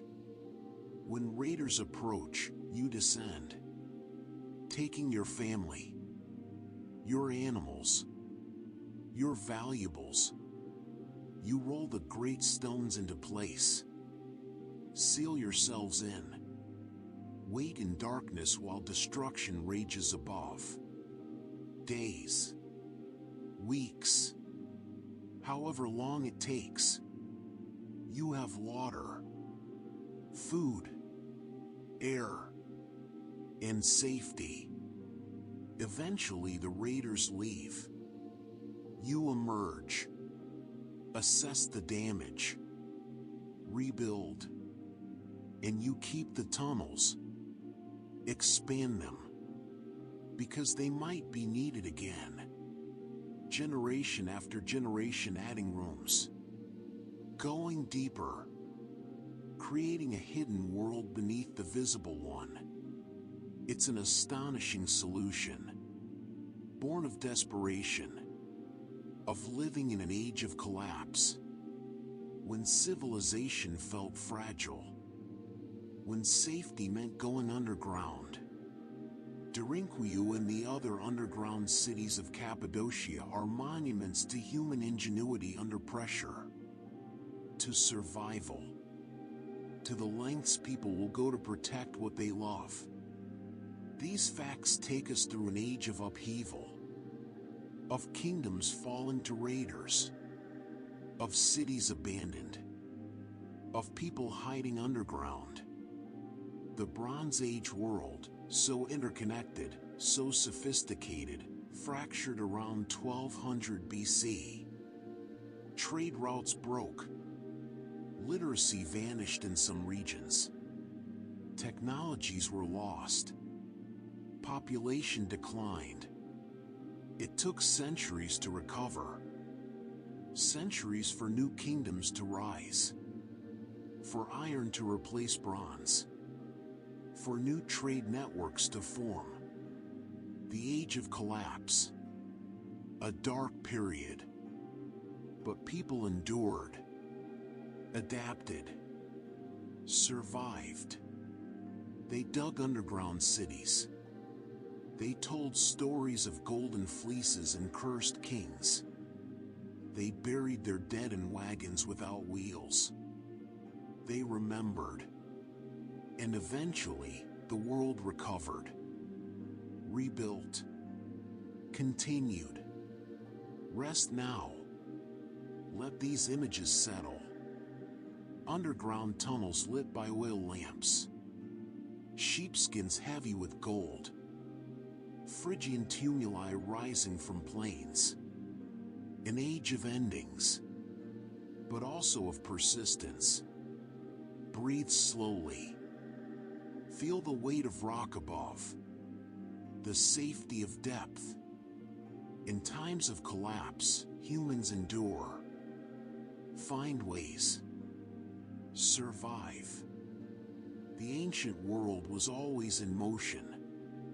Peoples migrating. Raiders sweeping through settled lands. Kingdoms rising in one generation, falling in the next. Engineers creating marvels in deserts. Empires dissolving almost as soon as they formed. This section takes us from mysterious sea raiders to desert farmers. From terror on horseback to underground water systems that defied the Sahara itself. Let's begin with mystery. With the Sea Peoples.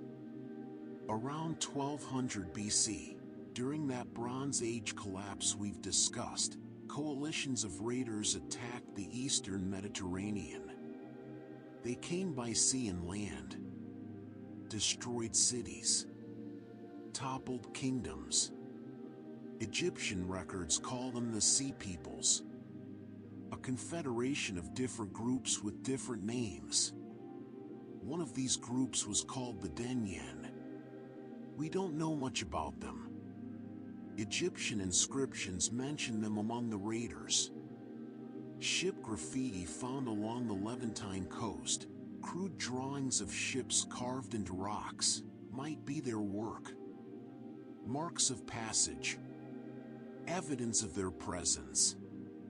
But who were they? Where did they come from? Where did they go afterward? We don't know. Some scholars think they might have been from Anatolia, or the Aegean Islands, or even further west. The evidence is too fragmentary, too scattered. They appeared during the collapse, raided, fought, and then vanished from the record. No homeland identified. No later kingdom that can be traced to them. Just ship graffiti and a name in Egyptian texts. Ghosts in the archaeological record. Present for a moment, then gone. The Bronze Age collapse was full of such mysteries. Peoples in motion. Refugees and raiders. Fleeing collapsing kingdoms. Attacking weakened cities. The order of the age dissolving into chaos. And in that chaos, many groups left only traces. Shadows. Questions we cannot answer. Now forward in time. To the 8th and 7th centuries BC. The Iron Age. A new metal. Harder than bronze. Cheaper. More available. And from the steppes north of the Black Sea came raiders. The Sumerians. We've met them already. They destroyed Phrygia. But their terror extended further. The Sumerians swept into the Near East. Raided Anatolia. Threatened the Assyrian Empire itself. The most powerful military force of the age. And the Assyrians were afraid. Assyrian records speak of the Sumerians with dread. Horse riders from the north, armed with iron weapons, mobile, unpredictable, destructive. The Sumerians didn't build, didn't settle. They raided, took plunder, moved on. A whirlwind of violence. Iron gave them an edge. Bronze weapons were still common. Iron was newer, stronger. An iron sword could break a bronze one. An iron spear point could pierce bronze armor more easily. And the Sumerians had iron, mastered it, used it to terrorize settled kingdoms. But the Sumerian moment was brief. Within a couple of generations, they vanished. Or rather, they were absorbed, merged into other steppe peoples, particularly the Scythians. The Scythians, another group of horse-riding nomads, came to dominate the steppes. And the Sumerians either were conquered by them, or joined them, or simply blended until the distinction disappeared. Another people fading, leaving terror in their wake. But no lasting kingdom. No enduring legacy beyond fear and destruction. Let's turn now to Armenia, to the mountainous region around Lake Van, to a kingdom that built something more permanent. Urartu. From the 9th to the 6th centuries BC, Urartu was a major power, rival to Assyria, controlling trade routes through the Caucasus, mining copper and iron, building fortresses on mountain peaks. The Urartians were engineers, particularly hydraulic engineers. The region around Lake Van is high altitude, cold winters, short growing seasons. Water management was crucial. So the Urartians built canals, vast irrigation systems, cutting channels through rock, diverting streams, bringing water to fields that would otherwise be too dry. Some of these canals stretched for miles, kilometers, following contours of hillsides, maintaining gentle gradients so water would flow steadily. Not too fast, not too slow. This required surveying skills, mathematical understanding, planning, coordination. Thousands of workers digging in synchronized effort. The canals turned marginal land productive, allowed Urartu to support larger populations, to grow surplus, to sustain armies and cities. Urartu also built impressive fortresses, massive stone walls on mountain ridges, Cyclopean masonry, huge blocks fitted together without mortar, defensible positions that could withstand sieges. But no fortress is impregnable forever. And irrigation canals don't help if your kingdom is overwhelmed. In the 6th century BC, the Medes invaded. The Medes were another Iranian people, related to the Persians, building their own empire. Urartu's fortifications couldn't save them. The kingdom fell, was absorbed into the Median Empire. The canals silted up or were maintained by new rulers. The Urartian language died. Another kingdom erased. And those Medes who conquered Urartu, they had their own moment of glory. Brief, intense. In 612 BC, the Medes, allied with the Babylonians, besieged Nineveh. the capital of Assyria, the greatest city of the greatest empire of the age. And they destroyed it. Nineveh fell, was sacked, burned. The Assyrian Empire, which had dominated the Near East for centuries, collapsed, shattered. The Medes reshaped the region, took Assyrian territory, became a major power. For a moment, the Median Empire seemed ascendant, but it lasted barely a generation, barely decades.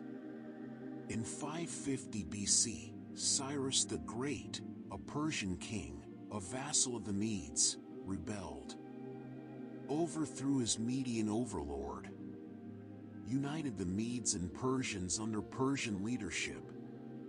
The Median Empire dissolved into the Persian Achaemenid Empire, the empire that would conquer Babylon, Egypt, expand into India and Europe, the empire that would fight the Greeks at Marathon and Thermopylae. The Medes didn't vanish. They remained important. Persian kings used the phrase Medes and Persians to describe their empire. But as a separate kingdom, as an independent power, the Medes were gone. Absorbed. Merged. Another example of how quickly empires can rise and fall. How a people can go from conquerors to conquered in a single generation. Now to the Sahara. To one of history's most remarkable engineering achievements. One that's barely known. In the Fezzan region of southwestern Libya, from around 500 BC to 700 AD, over 1,000 years, a people called the Garamantes thrived. In the desert. In one of Earth's most hostile environments. How? Water. The Garamantes engineered underground aqueducts. They're called fagras in Arabic, Canid in Persian. A technology that might have originated in Persia and spread west, or might have been independently invented. Here's how they work. You dig a tunnel, underground, following a gentle slope from higher ground to lower. You access the water table at the higher end, and the tunnel carries water downward by gravity, protected from evaporation because it's underground. Every few meters, you dig vertical shafts from the surface down to the tunnel. For ventilation. For removing excavated material. For access and maintenance. From above, these systems look like lines of craters marching across the desert. Holes every few dozen feet, stretching for miles. The Garamantes built hundreds of miles of these tunnels, by hand, with bronze and iron tools, digging through rock and sand. They brought water to the surface, created oases, grew crops, date palms, grain, gardens in the desert.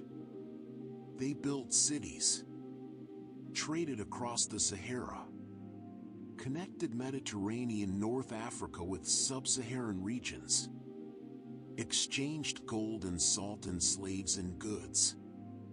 Roman writers knew of the Garamantes, spoke of them with a mix of fascination and dismissal. Desert people. Exotic. Different. But the Garamantes were sophisticated. Urban. Literate, probably. Wealthy, certainly.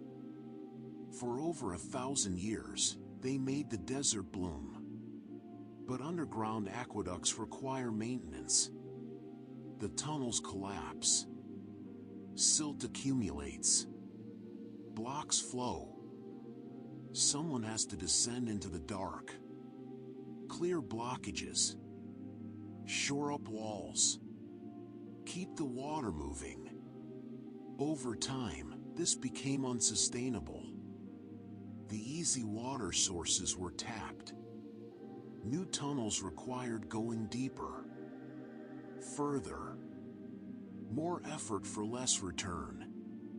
And the tunnels silted up, faster than they could be maintained. Water flow decreased. Fields dried. Crops failed. By around 700 AD, Garamantes civilization was in decline. Arab invasions into North Africa changed the political landscape. The old trade routes shifted. The cities emptied. The fagras fell into disrepair. Sand buried them. The desert reclaimed what had briefly been green. Today, you can still see the lines of holes across the Sahara. Traces of the Garamantes' ambition. Their engineering. Their determination to make an impossible place habitable. But the cities are ruins. The water is gone. The people absorbed into later populations. Another kingdom that vanished. Another engineering marvel abandoned. These 10 facts show us the fragility of power. Raiders appearing and disappearing. Empires lasting a generation.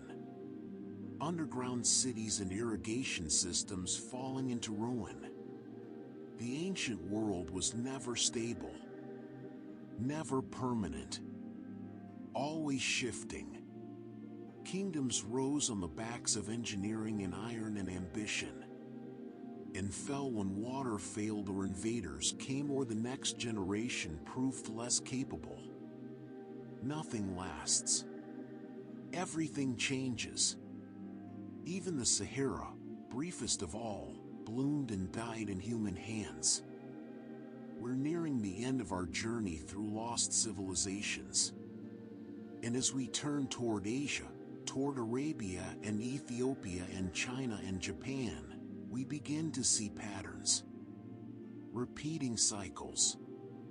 The same stories playing out in different landscapes with different peoples.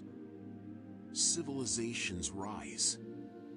They engineer solutions to environmental challenges. They trade. They build. They create beauty. And then, something shifts. Climate changes. Resources deplete. Invaders arrive. And what was vibrant becomes memory. Let's begin in northwest Arabia. In the deserts between the Red Sea and Mesopotamia. Here, from around the 8th century BC to 400 AD, a people called the Thamud lived. The Thamud carved tombs into rock faces. Impressive facades cut into sandstone cliffs. Doorways leading into burial chambers. Decorative elements echoing architecture. Pillars. Cornices. Details rendered in stone. This sounds familiar, doesn't it? Like the Nabateans. Like Petra with its famous treasury carved into rose-red cliffs. The Thamud and Nabateans were neighbors. Related, perhaps. Or at least sharing cultural influences. Both desert peoples. Both carving homes for the dead into living rock. The Quran mentions the Thamud. Speaks of them as a people destroyed for their arrogance. For rejecting a prophet. A moral tale. But it preserves memory that they existed. That they mattered. But archaeologically, the Thamud are difficult to pin down. Their settlements are scattered. Their material culture not distinctive enough to trace easily. And they vanished from history. Earthquakes, possibly. The region is seismically active. A major quake could have destroyed settlements, disrupted water sources, made continued habitation impossible, or simply absorption. Larger powers expanding. The mud becoming part of other kingdoms, other identities. Their distinctiveness fading until only carved tombs remained. Silent. Empty. Weathering in desert wind. Now to the Horn of Africa. To the highlands of northern Ethiopia and Eritrea. To a kingdom called DMT. From around 980 to 400 BC, DMT controlled parts of the Ethiopian highlands. They mined gold, worked iron, grew crops in the fertile highland valleys, and they traded. Caravans crossing to the Red Sea coast, ships connecting Africa with Arabia, with India, with the wider world of the Indian Ocean. DMT had contact with southern Arabia, shared cultural elements, similar script, similar religious practices. Whether through conquest, colonization, or simply trade relationships, the connection was real. But DMT didn't last. Around 400 BC, it dissolved. Tribal politics shifted. Power bases changed. And from DMT's territory, a new kingdom emerged. Aksum. Aksum would become one of Africa's great civilizations. Contemporary with Rome. With Persia. A major player in Red Sea trade. The Aksumites built towering obelisks. Stone monuments, some over 100 feet tall. Carved to look like multi-story buildings. Windows. Doors. All rendered in solid granite. Erected as grave markers for kings. One obelisk still stands in Aksum. Others fell, shattered by earthquakes or their own weight. But even broken, they're impressive. Testament to ambition, to engineering skill, to the power of Aksumite kings. And Aksum embraced Christianity. Early. In the 4th century AD, the Aksumite king Ezana converted. Made Christianity the state religion. This connected Aksum to the Byzantine world, to early Christianity's networks of trade and diplomacy. Aksumite coins bear the cross. Churches were built. Monasteries established. Ethiopia's Christian tradition, which continues today, has roots in Aksum. But Aksum, too, declined. By the 7th and 8th centuries AD, its power was fading. Territorial wars with neighbors. The rise of Islam disrupting Red Sea trade patterns. Aksum's wealth depended on controlling trade routes. When those routes shifted, when Arab powers controlled the coasts, Aksumite prosperity suffered.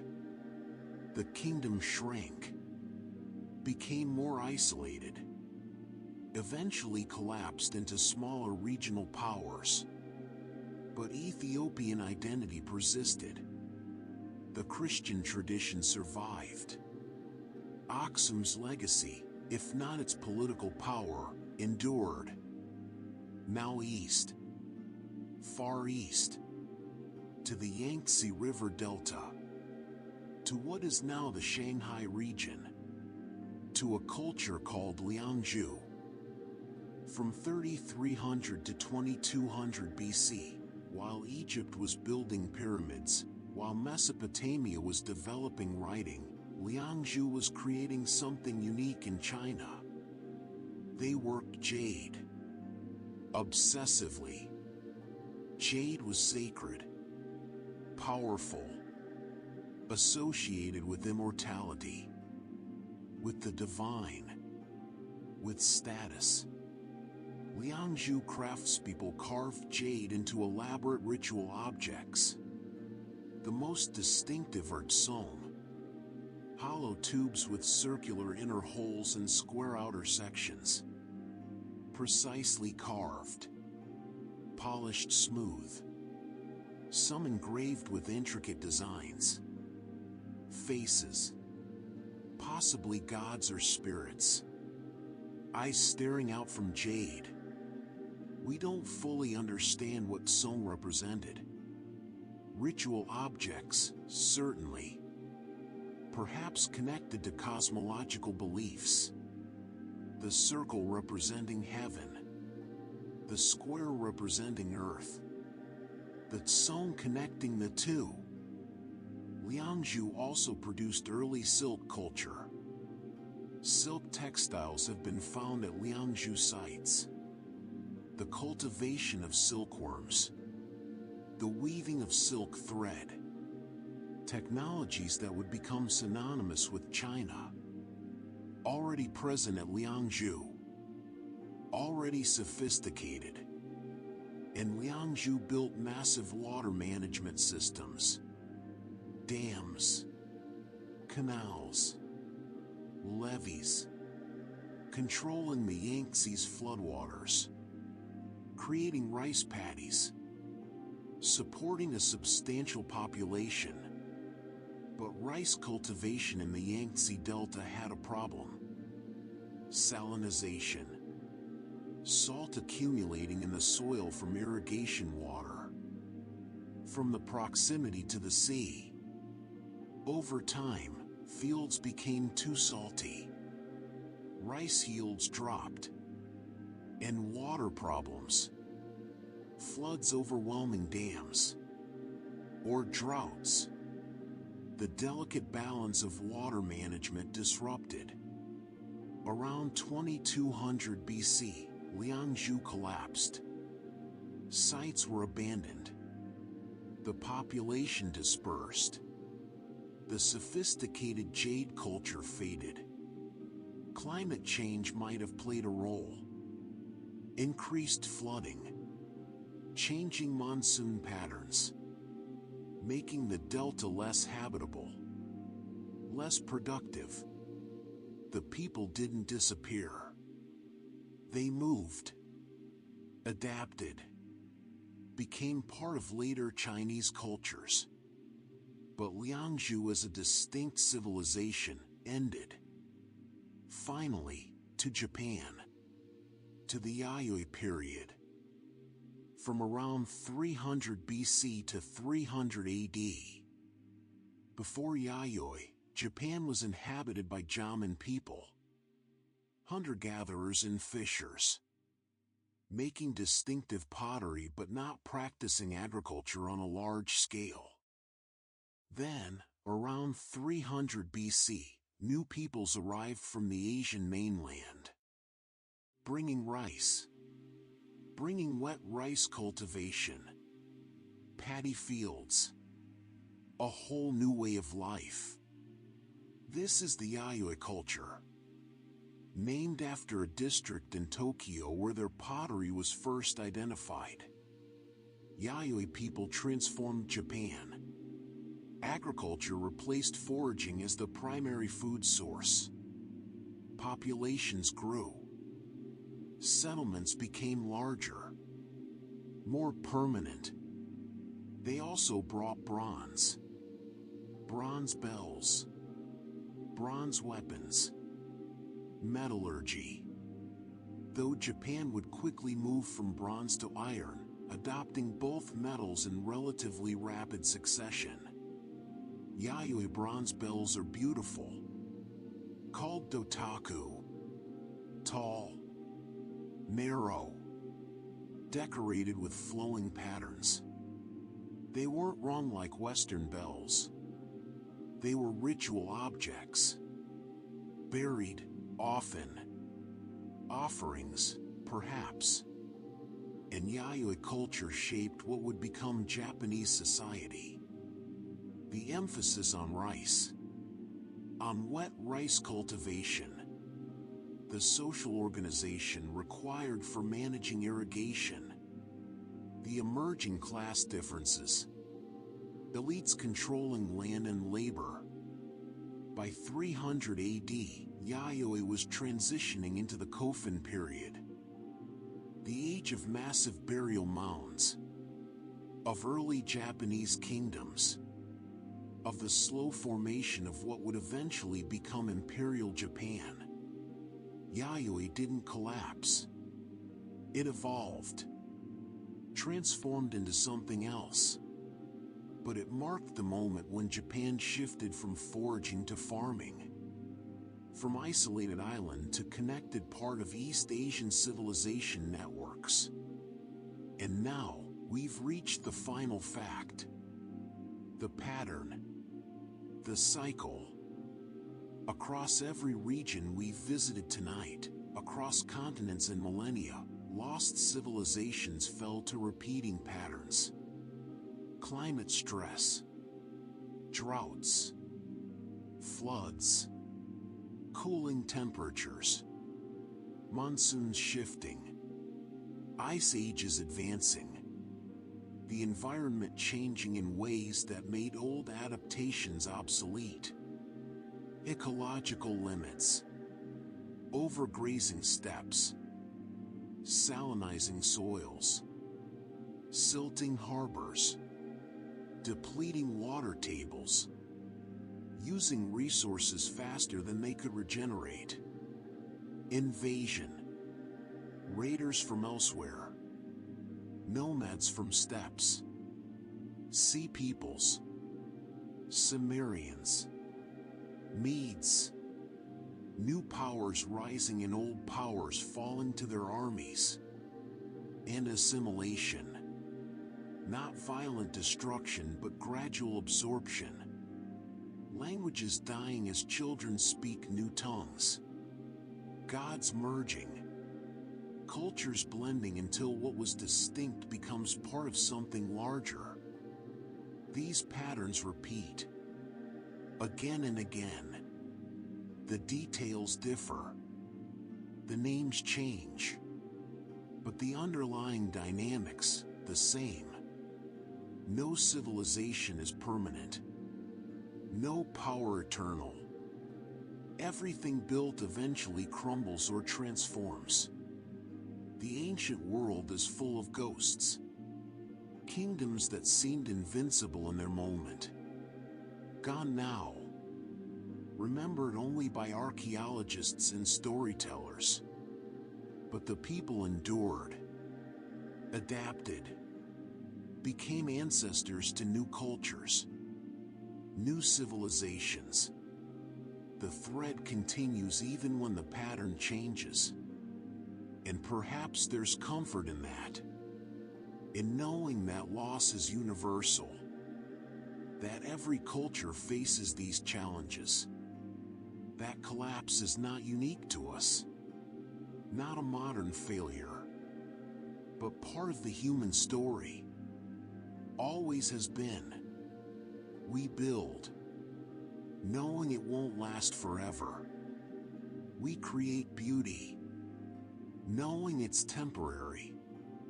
We tell stories, knowing they'll be forgotten. And still we build. Still we create. Still we tell. Because the moment matters. The attempt matters. The reaching towards something better, even if it won't endure. Rest now. Our journey through lost civilizations is nearly complete. You've traveled with me through deserts and steppes. Through underground cities and sunken ports. Through kingdoms of gold and jade and bronze. All of them gone. All of them once real. Once vital. Once full of people who loved and feared and hoped and dreamed. Just like us. Breathe slowly. Let these ancient places settle into memory, into dream. You've learned 100 facts about civilizations older than we thought, about collapse and resilience, about the repeating patterns of history. But more than facts, you've touched something deeper. The knowledge that we're part of a long story. That humans have always built, always fallen, always risen again. Sleep now. Let the ancients rest with you. Let their stories blend with your dreams. The past is gone, but it's not lost. Not while someone remembers. Not while someone tells the story. And you know the story now. 100 pieces of it. 100 glimpses into the deep past. Carry them with you. Into sleep. Into tomorrow. The lost civilizations aren't truly lost. Not anymore. Not while you remember. Rest. Dream. Sleep. The journey is complete. Peace. If these sounds helped you find a moment of peace today, please consider subscribing to join our quiet community. A like or a comment helps these stories reach others who might need a rest. And if you know someone seeking a hushed horizon, feel free to share this journey with them. Until next time, sleep well,